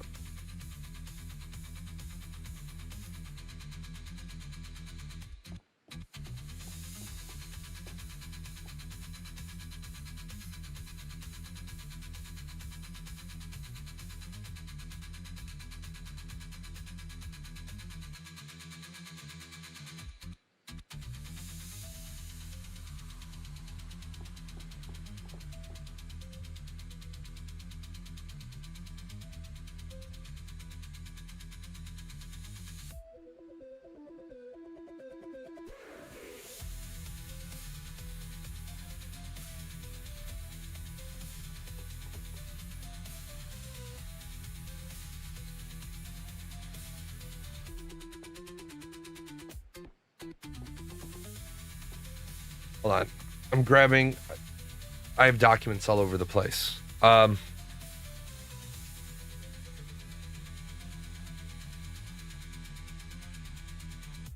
Theft, larceny, embezzlement, fraud, wire fraud, mail fraud, computer crimes, unauthorized access, trade secret theft, obstruction of justice, contempt of court, forgery of records, falsification of records, conspiracy with marital spouse to commit all of those 11 previous charges. So Stephen and John could get charged with approximately multiple counts of 11 things because they used phones and other telecommunication devices to do them. They're federally fucked on that regard. I definitely see Stephen going to jail because it's you've lined it up where a prosecutor gets too many fucking bites at you. And this isn't a situation where what's the contempt of court? The contempt of court is that an ex parte TRO was issued yesterday, and potentially if Stephen was served it and didn't immediately comply with it, he could be found in contempt of a court order. Yeah, the ex parte TRO was issued against him Thursday. So I don't know the details of how, when, where the judge authorized him to be served. But if the judge authorized him to be served electronically, he could have been texted it. He could have been emailed it. Yeah. I see both of them being charged criminally. I see John being offered a plea bargain, and I see Stephen being offered a plea bargain, but not a great one. And I see Stephen's plea bargain including some jail time. No, ex parte TROs don't have a time frame. They are. So the problem with ex parte TROs, and again, I'm not your lawyer, I'm just a prior pre-law student who had done 3 years of reading with the lawyer before I became a teacher. The problem with an ex parte TRO is that you're not in court to receive it. And because you're not in court to receive it, the judge has to authorize how it can be delivered to you. Well, if the judge orders it that it has to be process served to you, then you may know that it's in play. You may know that it's in effect, but you just make yourself non-accessible to being served. And unlike what you see in the TV shows, right? Yeah, the time frame is when they're served with it. The reason that's the drawback to an ex parte TRO. You want the person in court for the TRO hearing so the judge can order it, and then the judge is, I'm ordering you The way it is now is the judge just said, I'm signing this piece of paper that once delivered, the piece of paper orders you. Now, if the judge has authorized it to be sent electronically, then they could email it to him, text it to him, Discord it to him. They could do it a lot of different ways. And then reasonably speaking, they could say, we sent this to you so many different ways. Now you have to prove that you didn't get it. Well, judges don't like that. And why do judges not like that? Because it's ugly and it's sloppy. The judge doesn't want to be guessing if you got it. The judge wants to know from a process server, I know definitively that they did in fact get it. But either way, if Steven gets it and ignores it, then that's contempt of court. And as I said on my Discord last night, they're asking for like 4 pages of usernames and logons. As long as he makes a good faith effort to turn over those documents, he could be like, look, I don't have 4 pages of usernames and passwords available. He's like, here's the ones I do have ready for you. Tomorrow, I'll have more ready for you.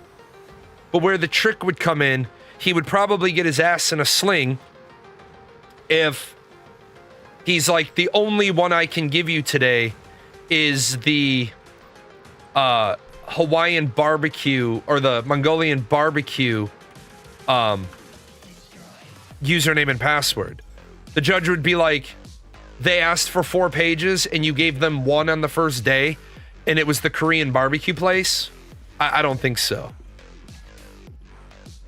I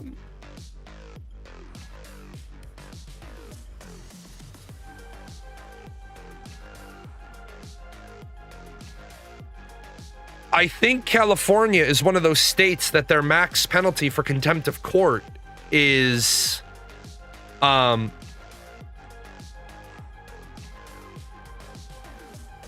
yeah. So in California, they can put you in jail for 5 days, $1,000 fine, or both. But the judge can also hold you in civil contempt. So California is one of the states where the judge can say, you're in jail until you comply. But the TRO is the Nevada case, though. Yes, the TRO is the result of the Nevada case. However, the Nevada case was filed first. Steven was very, very, very, very, very, very sloppy and undisciplined with how he did things. When Steven should have stalled for time, because Steven knew in December that this was starting. Steven should have stalled for time, not resigned, had his lawyer file the morning he wants to resign, and then when he walks in, brings a cop or 2 with him, walks in to resign. Yeah, they knew in December. They knew they were fucked in December because they started having the first Class 9 discussions, Article 9 sale discussions in December. That's why... Oh, I see what you're saying. I looked up... Yeah, I looked up their law, Nevada. I see what you were saying. Let me look that up. They have civil contempt. Yes, Nevada has the same civil contempt. So Steven could be jailed until he complies. Whose idea was it to release Ashes on Steam? The board's. It was the board's. Steven should have gotten all of his ducks in a row, his lawsuit paperwork ready. Come here, buddy. You're pretty. Did you have what I need on you? You're a 5'5" with 1+. Look at the good buddy. Who's a good dog. Steven should have had his ducks completely in a row before he resigned. He should have been resigning and serving on the way out the door. Instead, Steven made this fucking bullshit statement, which he makes me laugh because he can't shut up. It's like Steven only opens his mouth to exchange feet. He's like, we've been working tirelessly for 2 weeks on our lawsuit. Well, really? Then why did Rob Dawson get his done 3 days before you? Like, not to put too fine of a fucking pinhook in it, but Rob was able to get his shit filed before you got your shit filed. Guess what? That matters in court cases.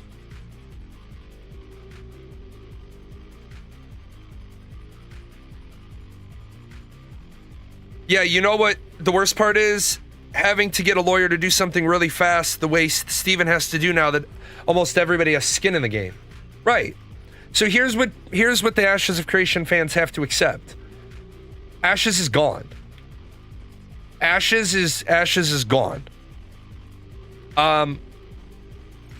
They're going to launch it in a way that does not benefit the player base.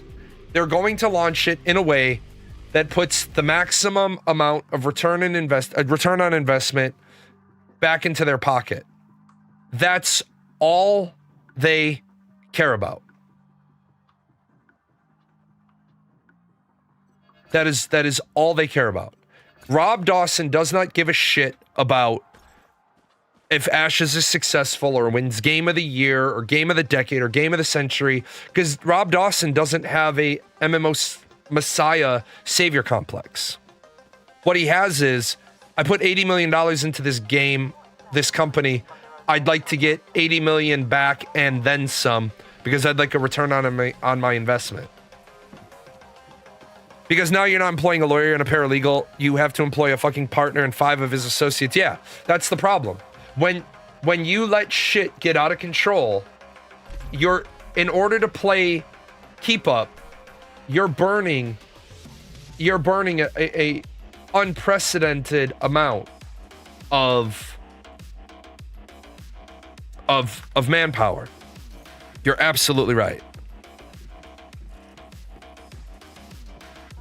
You can easily talk yourself into more trouble. And I'll say this, absolutely.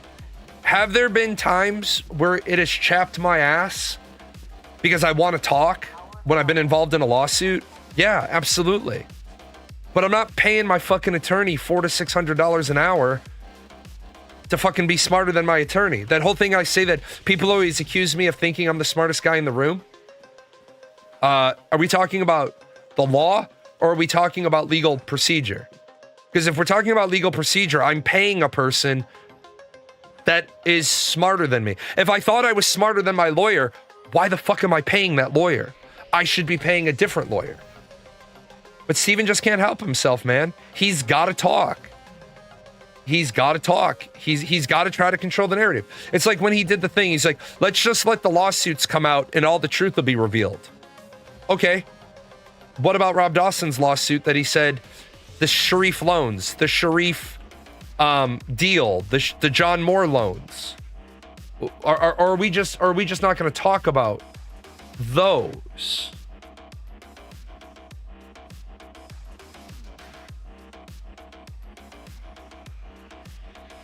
Are we going to ignore what your business partners have accused you of?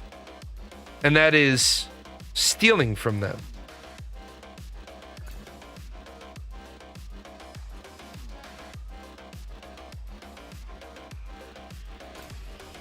And again, it's not who I feel the worst for is the employees. The employees who literally, there are some employees that their lives are radically fucked because they worked for 2 weeks and didn't get paid. And now Rob Dawson has shown his character.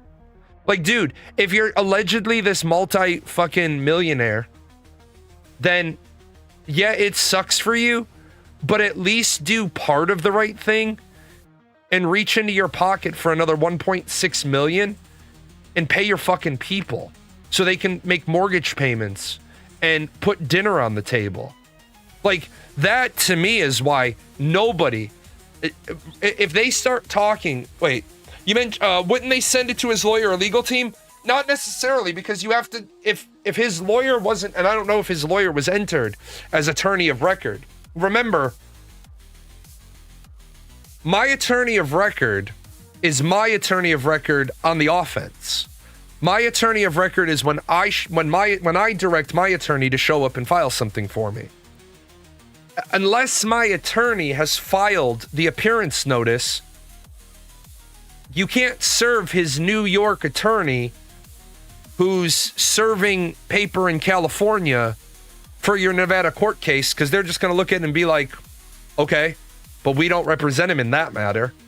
A lot of people think that your lawyer represents you in all matters. Your lawyer doesn't represent you in all matters. Your lawyer represents you in the matters that your lawyer is tagged to represent you in. Like, for example, I have an IP lawyer. I have a business lawyer. You're not going to serve my IP lawyer anything but DMCA copyright claims, things of that nature, because he represents me on those. If you want to serve me, you got to find me. Now, if my lawyer has been entered as attorney of fact, then there is some wiggle room where the attorney says, the judge will say, well, your client didn't show up today, but you are here representing your client, so make sure your client now understands he's under the terms of a TRO. And because you've said that person represents me, that person represents you by proxy. As for the employees, people in the industry fell in love with what they're building. It kind of feels like their passion and their trust in leadership got used against them. Oh yeah, Steven is a fucking scumbag. Steven is a fucking scumbag. Because Steven talked about, in that one message he said, the fuck did that motherfucker say? Let me see if I have it. I think I might.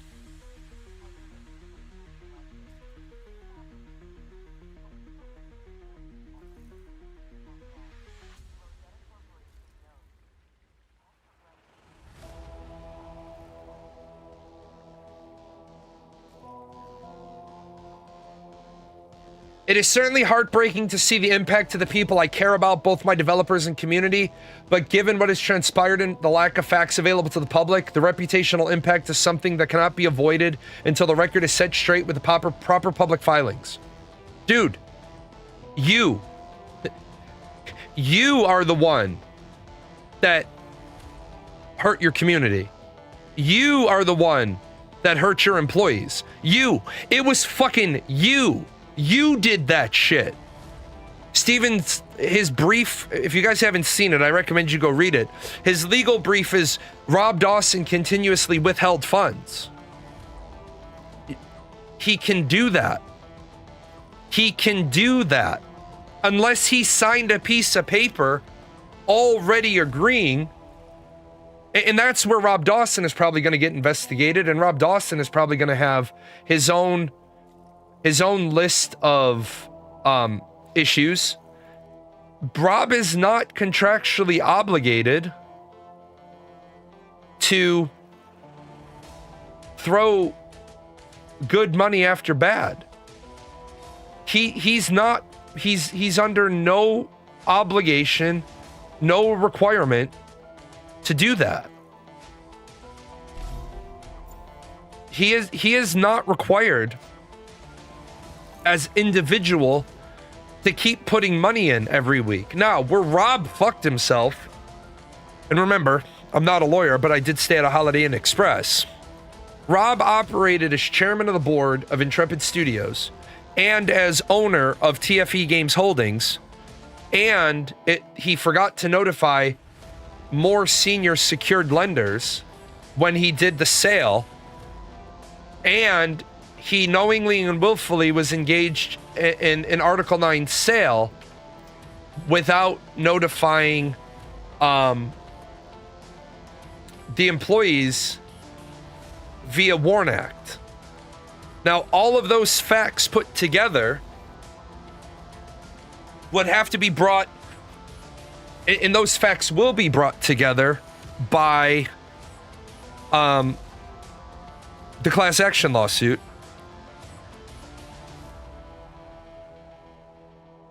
Hold on one second.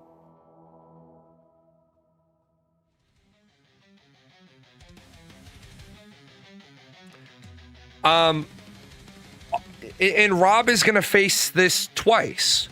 Unless, and if I was Rob Dawson, again, I hate saying that phrase because if I was Rob Dawson, common decency and integrity would have solved most of the problem. But again, you can't force other people to have these things. I would just motion one of the two class action or both of the class action lawsuits to say, hey, there's two class action lawsuits against me for the same thing. Let's merge these into one class action lawsuit. Because that's better for him. Then he only has to win once. He only has to win one of them. But I don't see any way that Rob Dawson can win. I see no avenue that he doesn't end up personally liable for the lion's share of $11.38 million. It just doesn't look to me like he can get how he's going to be able to justify. I created the company that I moved the IP to in December, but I didn't give the WARN Act notice for a whole nother month. And I'm sure what Rob's immediate response is going to be, he's going to turn around and he's going to say something like, well,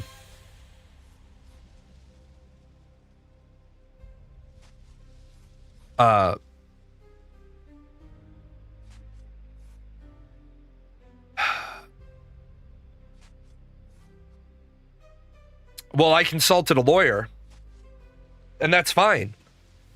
Did you consult a WARN Act attorney or did you consult a Article 9 sale attorney? Because that's like, I have a friend who's a corporate attorney, and anytime I ask my friend about a criminal defense thing, he says, hold up, not your attorney, and this is just for academic purposes, blah, blah, blah. And I'm like, well, what do you mean? He's like, I'm not a criminal defense attorney. The rules of admittance for evidence and procedure in my courtrooms are different than criminal ones. He's like, so he's like, I don't do that. He's like, I'm trained in it, but I don't do that. I know another guy. He doesn't know fuck all about contract law. He's a prosecutor. He's been a prosecutor for probably 24 years. I asked him, I said, don't most prosecutors eventually become defense attorneys? He's like, yeah, but I just really like being a prosecutor. He just really likes what he does. I think his wife is rich too, though. I think that has something to do with it. But no, I think they're all fucked. And I laugh every time Jason Karamanis opens his mouth. I just simply laugh. I'm like, dude, you are so mad and you are so like speaking from a point of frustration. Like Jason Karamanis opens his mouth and he's quite literally setting himself up failure because he makes a homophobic comment and then he says, well, I'm not homophobic. My dad was gay and he died of AIDS. Dude, that comment right there is equally fucking homophobic. Like, your father was gay, he died of AIDS, so you can't be homophobic. You do realize that there's these things called death certificates, right? I'm sure somebody is going to pull your father's death certificate to find out if he died of AIDS. And then you're going to get the people like Jason's like, well, he didn't die of AIDS. He died of XYZ, but he got XYZ. Okay, dude, cause of death is on the death certificate. Like, my mother's death certificate says died of natural causes. The natural causes were cancer, but my mom died at home in hospice care. There was no autopsy done. because there was none needed. Before she entered at-home hospice care, her cause of death was already determined. She was not savable. I don't really think anybody would have given a shit if she had OD'd on morphine because she had terminal small cell cancer. We're not really looking for a smoking gun here, folks. But why do we put you didn't die of small cell cancer? Because technically small cell cancer doesn't actually kill you. Your lungs stop working or your heart stops working. Natural causes. There's no reason to go beyond that. We got to be careful. Yeah, you think Jason is a combination of being completely angry and having a reckless personality. Well, of course he is. Yeah, we had a lot of people that reported as death by COVID. Well, no, they weren't reported as death by COVID. What they were is they were reported as a COVID death. One guy was shot and they found his name on the COVID death list. And the CDC was like, his cause of death was the 3 bullets that were in him. They're like, yeah, but he had COVID when he died. But he didn't die of COVID.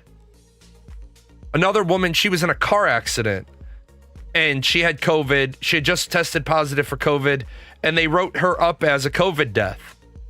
She died in a fucking car accident, okay? But, you know, everybody's got to have their piece. Everybody's got to have their say. Everybody's got to throw in their bullshit. And that's why a lot of times we can't ever get, what we get is gigo. We get garbage in, garbage out. You get a lot of people that quote studies, but they don't read them. Those are my favorite people on Politics Day. Well, I read this study, like yesterday. The person's like, well, there's police officers that are emptying entire magazines into people. Really? Because, first of all, it was 2 years ago. And number 2, the guy wasn't even hit by any of the rounds. It was the incident where the officer thought an acorn falling on a car was shots fired. So, and then the person never came back with any other ones. I'm sorry. So we don't have widespread, rampant police officers shooting people with entire magazines. People like their sensational news, man. People like their sensational bullshit. And as long as people continue to like their sensational bullshit, because the truth is stranger than fiction, people will more easily believe lies than truths. It's also, as if Karthos was here, people's beliefs become their identity. When your ideology becomes your identity, you're not looking for evidence that refutes your beliefs. You're only looking for evidence that supports it. And it's a sad state to be in, but it's why every industry is so fucked up. It's because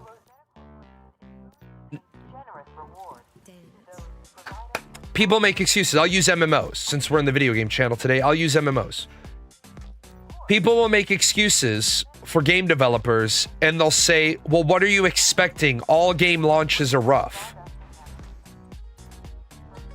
What am I expecting? All game launches are rough? Well, I'm glad you asked. What I'm expecting is that I don't mind. I don't mind if a game launch has new and unique problems. But I absolutely do mind if the game launch has the same launch problems that we've had since the year 2000. Queues at launch that make it impossible to make your character on the same account as with friends. Oh, we good there? we can agree that that's probably some bullshit that we shouldn't still be experiencing. Oh, good. I'm so glad that we agree. Yeah, it's crazy saying out loud you mistook an acorn for a gunshot. A gunshot is a fucking gunshot. I mean, you know what a fucking gunshot is. And if you don't know what a gunshot is and you're mistaking an acorn hitting a car for a gunshot, you probably shouldn't be a police officer. Real talk. Just saying. There's probably a little something wrong with you. You probably joined the police force to kill some people.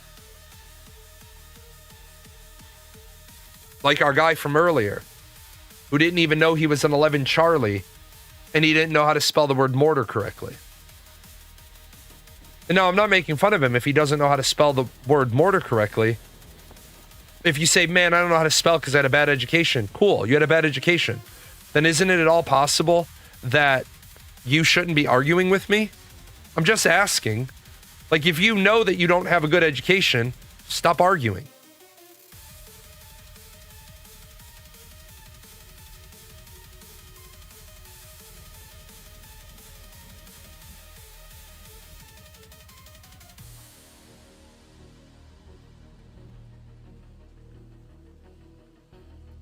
I wish we could see this menu from our base.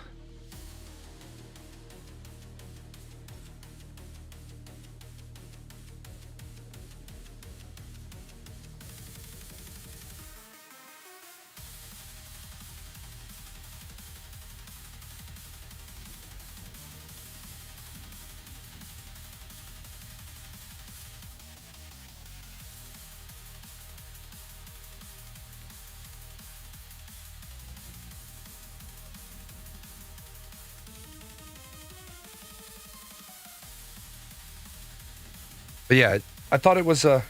I thought it was a. I don't have any of those. Probably end up with these.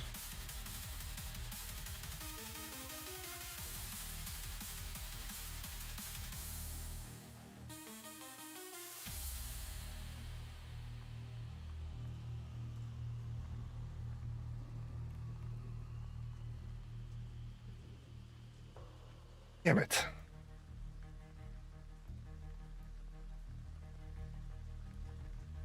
I haven't been using the rockets because they haven't really been very effective. But I can make more now that I'm back.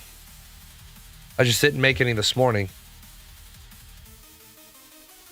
I can definitely make more. Hi.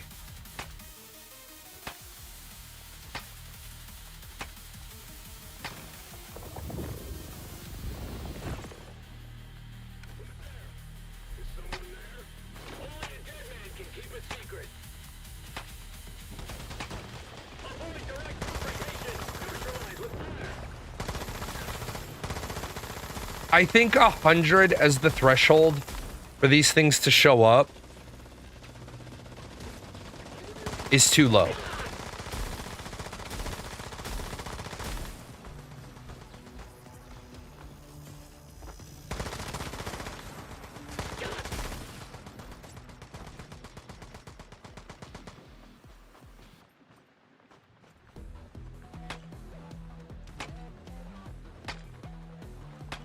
So, I think I have to do one more show.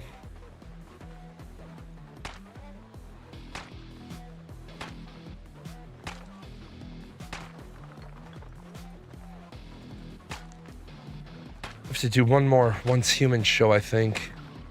I think the Acorn Cop was prior military and obviously had some PTSD trauma. I do believe you are correct.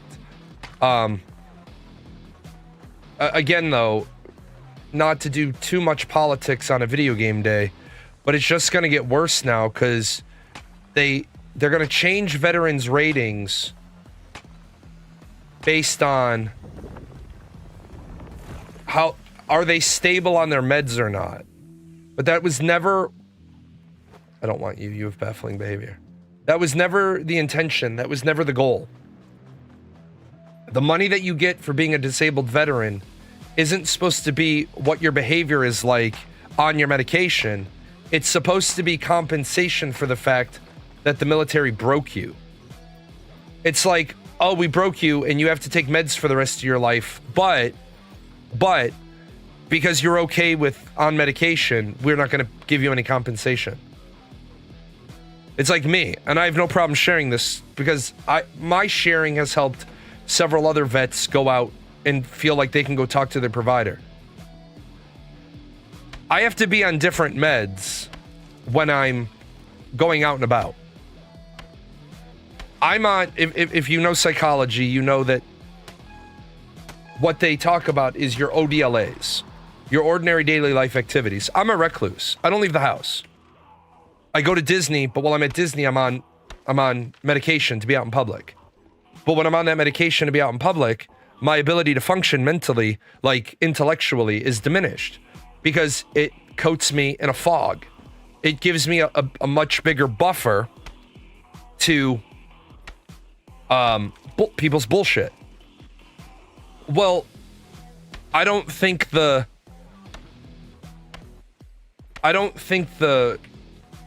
new VA ruling is very wise or very well thought out. So you're going to force me to be on benzos for a period of time to prove that I can't work without being on benzos.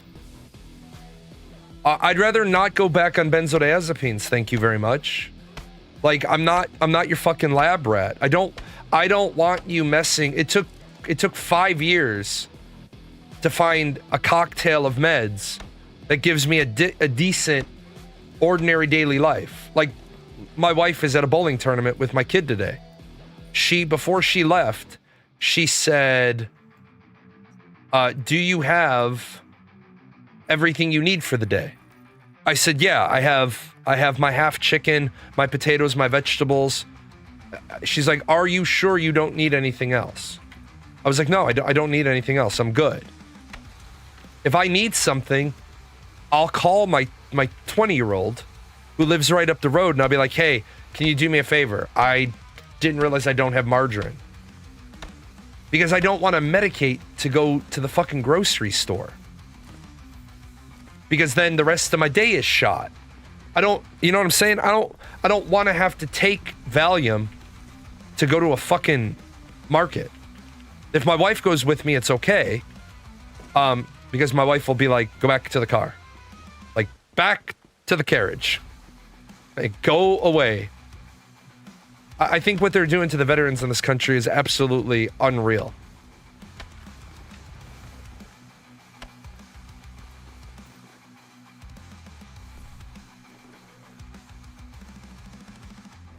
Okay, I thought, where the hell are the coconut trees? I thought, oh, are the coconut trees back where I was, but they're up around the corner? I think that might be it.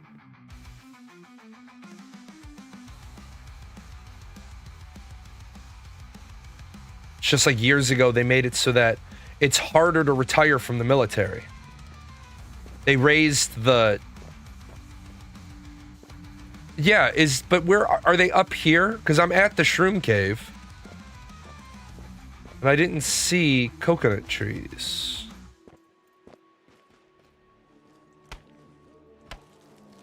Oh, is this that hold on.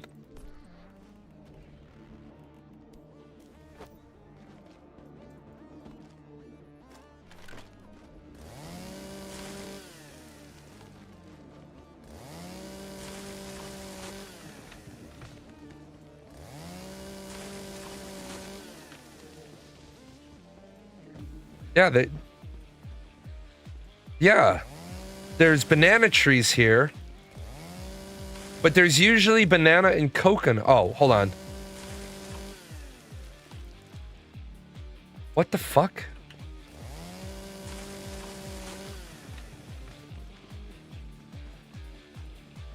Okay.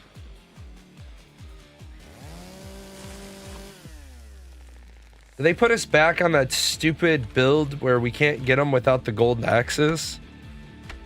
Yeah. I'm not getting any coconut drops.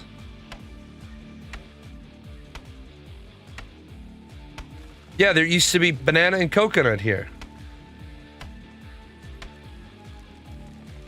They didn't approve to take the funds out of ICE's budget, so they're trying to put it in on the VA loan fee benefit. It's so... I'm just so over the bullshit that this country does. Am I allowed to say that? Is there anybody else that's going to be disgruntled if I talk shit about my own country? I'm just checking. Because I always got a lot of more to yell at more stupid people. Nothing makes me happier than to have to debate the inner intricacies of why Donald Trump is an idiot with a person whose only claim to knowledge is being an E4. Nothing wrong with being an E4. I love them. They're the workhorses. They're the E4 mafia. If you never need to get shit done, tell an E4 and then walk the fuck away. And I mean that very sincerely. You don't fuck with the E4 mafia. But at the same time, I don't exactly invite them into geopolitical discussions. Now, if there's one running around with a degree in international relations, come on in. But then you're not arguing as an E4. You're arguing as a person with a degree in international relations.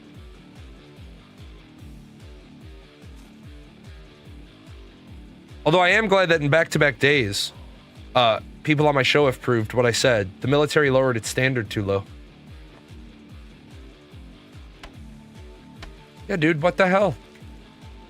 Oh, I wonder if we have that bug again, where every time I'm getting one of the special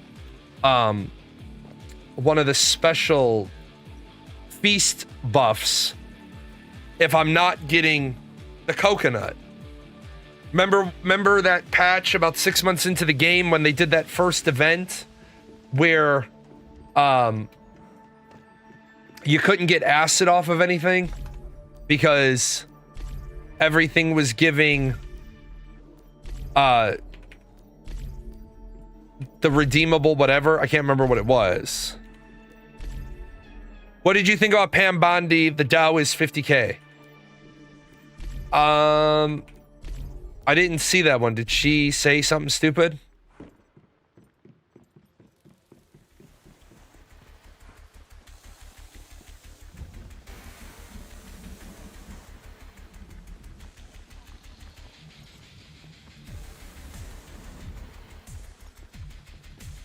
She said stupid shit. Doesn't surprise me.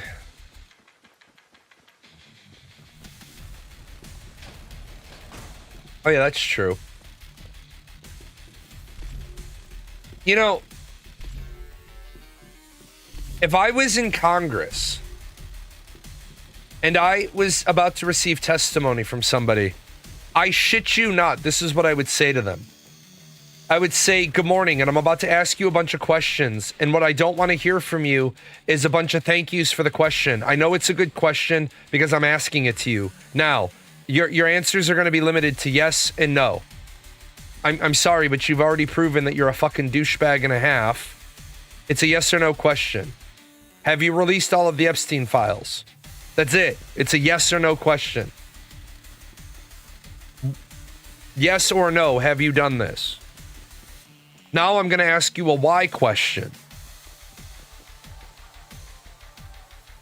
Basically, she said they shouldn't be talking about Epstein because the Dow was 50K.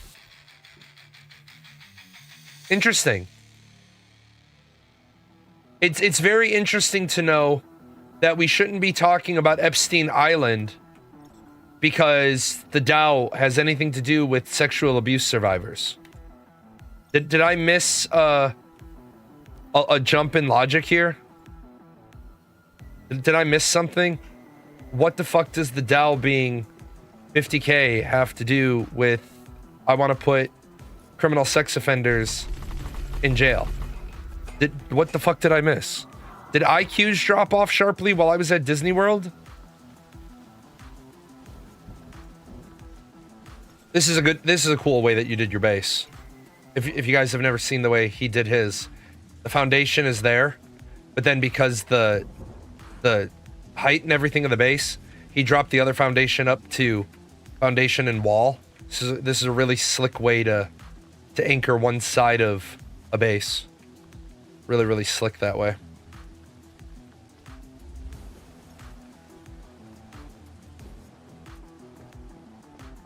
But my God, man, I'm just tired of our country. Yeah, every time I go to Disney, dumb shit happens. Every fucking time. It's like Jay's not allowed to enjoy Disney with his family before he goes blind.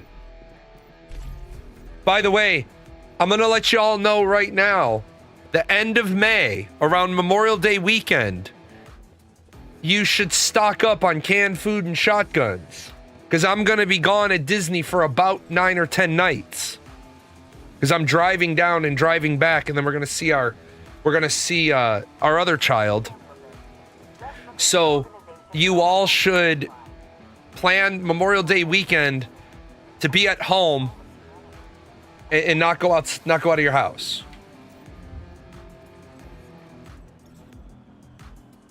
I know it's Bush League of me to do, but yeah, get a bunker for the holidays.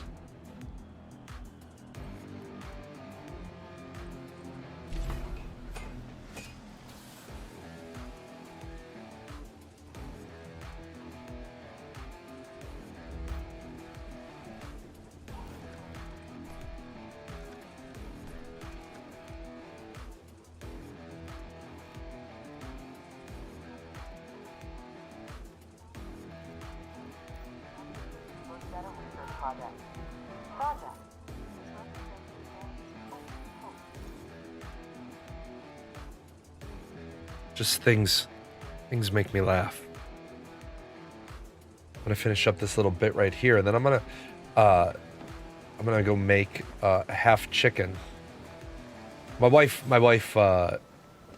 she's so fucking weird. She tells me that what I've picked for food is fine. And then she's like, well, I didn't know the half chicken would have bones in it. What? You didn't realize a half chicken was gonna have bones in it? Do I like roguelites? I do. It depends on the roguelite. What I will say is it has to be a good one. Some aren't great.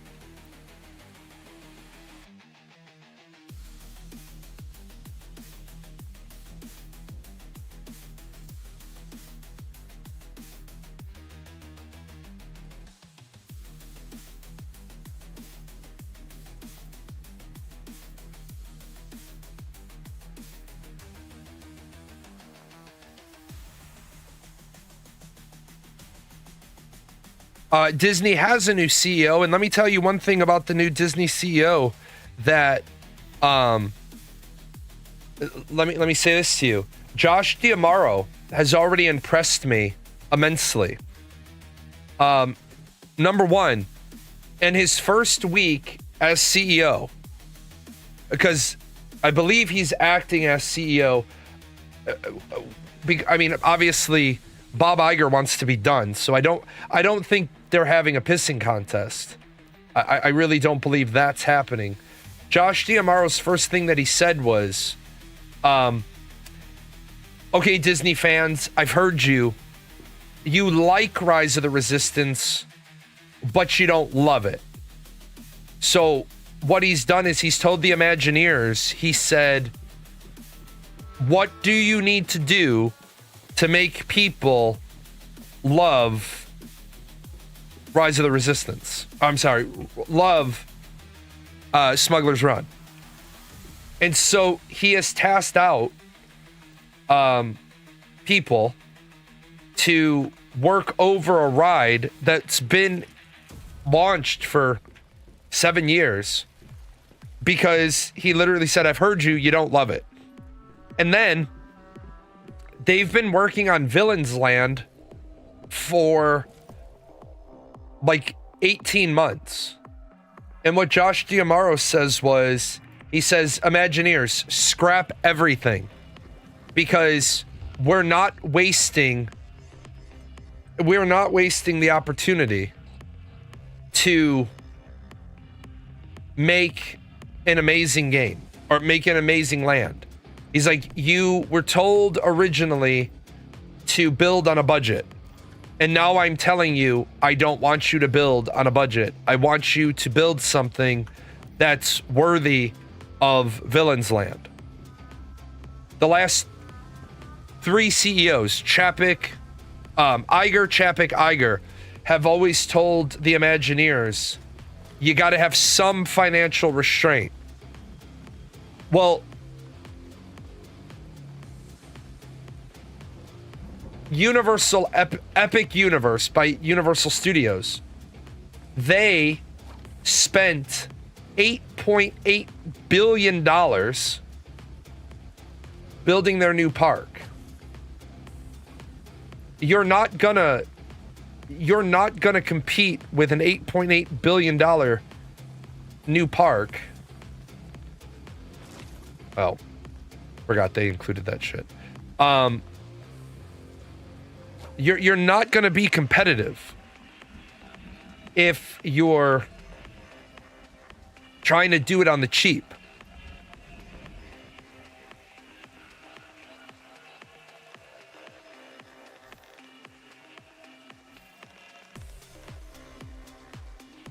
So he turned around and he said, let's build Villain's Land right. I truly believe that having Josh D'Amaro as the CEO of Disney, getting rid of Kathleen Kennedy, these are really good changes. I think these are brilliant changes.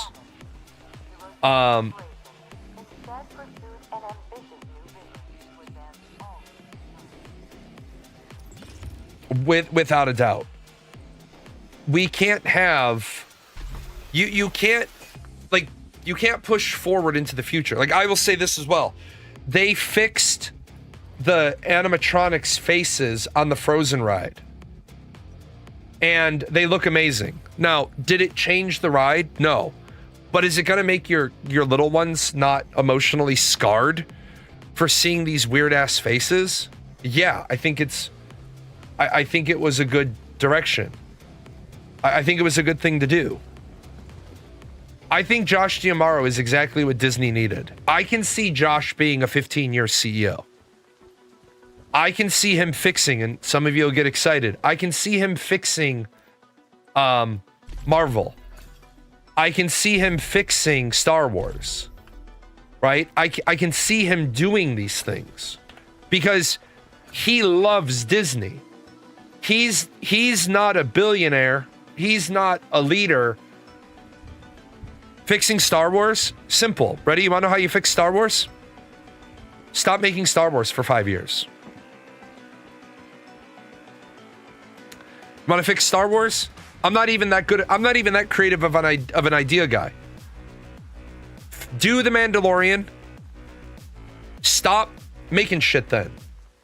Give us a break. Give us a breather.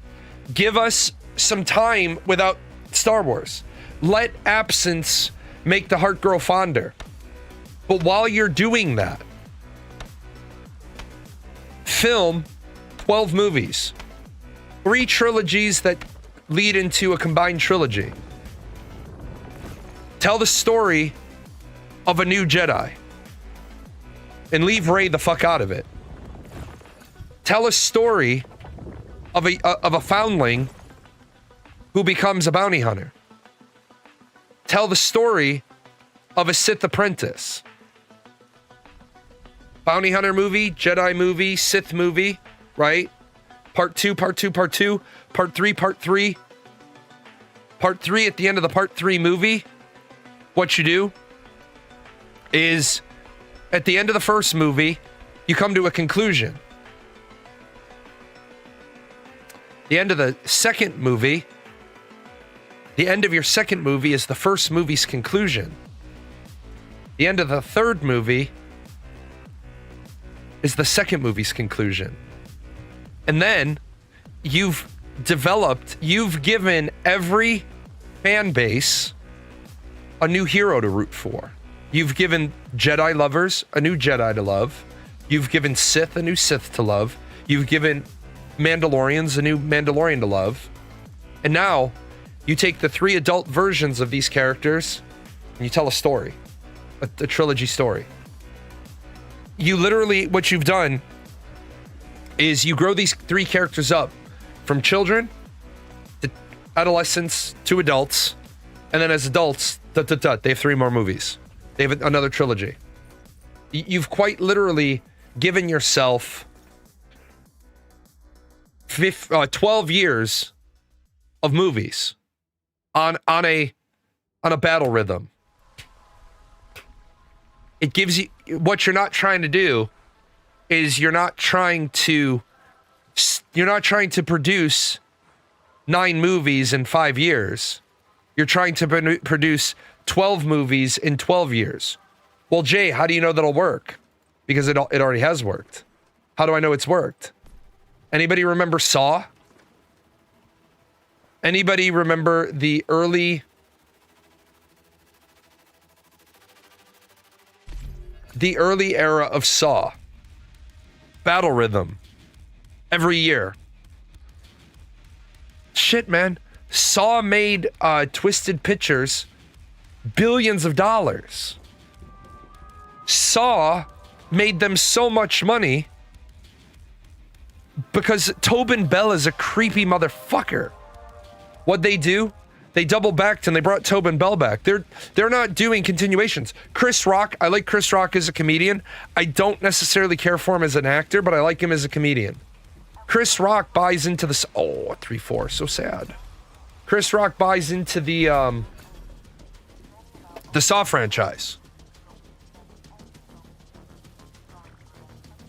Yeah, I think that's the problem. Chris Rock puts himself into the Saw franchise. Does it work out well? No. Why? Because Saw's not a Chris Rock movie. Saw's not a, I think it was Samuel L. Jackson was the other main actor in it. That's not, you're bringing star power to the Saw. You didn't need it. You didn't need the star power there. What you needed was the good story. You needed the no-name actors.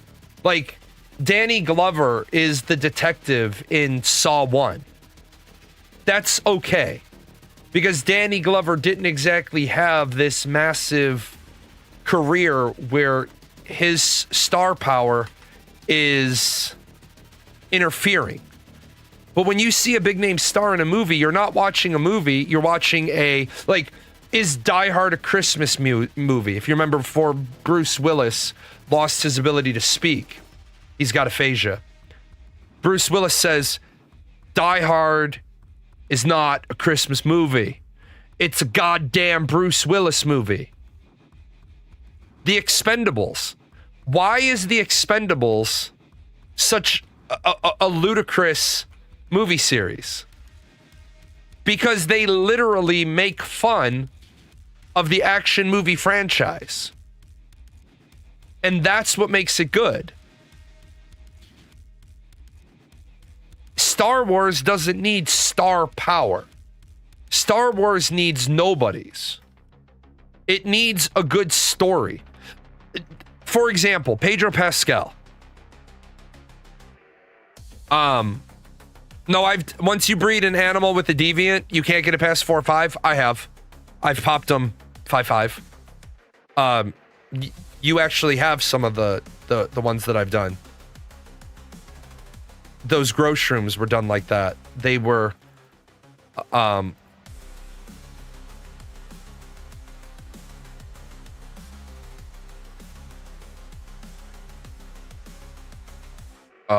they were produced that way. All of my benches in Eland are bugged again. I think that Josh D'Amaro as the CEO of Disney is going to be an amazing fucking thing. I think we're going to, I genuinely believe we're going to be surprised with the way he turns Disney around over the next hopefully 10 to 15 years. For example, I also said that I would rant and rave about Southwest Airlines. Southwest Airlines absolutely does not know how the fuck to run airlines with assigned seats. If you're not aware of this, Southwest Airlines no longer has open seating. They now have assigned seating. And for years, people on Southwest Airlines have always done this really annoying fucking thing. And this really annoying fucking thing they would do is they will board the plane and they will put their bags above row 2 or row 3, and then they go and sit back in like the emergency aisle so they have extra legroom. Well, the problem is now when you're in row 2 or 3 and you get on the plane, you have nowhere to put your bag. Well, people are doing the same thing. Southwest has assigned seats now. So the people that are in the priority seating, the extra legroom seating, they board in priority groups 1 and 2. But they're still trying to put their bags at the front of the plane. Well, Southwest doesn't have free bag check anymore. So now the planes are taking off 25, 30 minutes late because people don't get on the plane. It's real simple logistically. Boarding group 8 should be boarding group 1. And all of the overhead compartments should be closed. And then what they should say is, ladies and gentlemen, boarding group 1. And then just keep announcing it. Ladies and gentlemen, in boarding group 1, your seats are all in the back of the plane. As you go through the plane, do not open any overhead bins. Or, people in boarding group 1, you've been told you have to bag check. So you have no reason to be touching overhead bins at all anyway. Your roller bags are already on the plane. I just don't, it seems like common sense to me. If you have 175 seats in the airplane, you should have enough room for 175 roller bags. But they don't. Because on the older planes, the bags have to go on their back face. On the newer planes, they can go up on their side. Is what it is. Anyway, I want to say thank you to 99.999999999% of you, all of you that come out here and you hang out with me. You make life enjoyable. You make life fun. Even those of you that show up and just lurk. I do want to remind everybody, I am on Kick as well, if you're mad at Twitch for whatever reason. And I want to thank the community for supporting me, because I don't accomplish anything on my own. I got into the Kick Partner program, the revenue sharing program. So I'm going to say thank you for that. Made a whopping $3 in the month of February so far. I'm good with that. I want to thank Rochambeau and Zenmara and other people that have donated subscriptions this month. I appreciate that. As always, none of the money comes to me. The money is all going to go into getting more music produced and our Extra Life donations. We do have $252 some odd dollars for Extra Life's matching fund this year. No. Yes, we do. It's 252. I'm going to get out of here. I'm going to go make a chicken, and then I'm going to play some CK3. I will see you guys on Monday. I wonder if the organic meat sack that runs this channel knows a lot of these sponsors don't sponsor us anymore. They were longtime sponsors. The credits are fine. Do we get paid? Is any of this sponsorship money for Gail?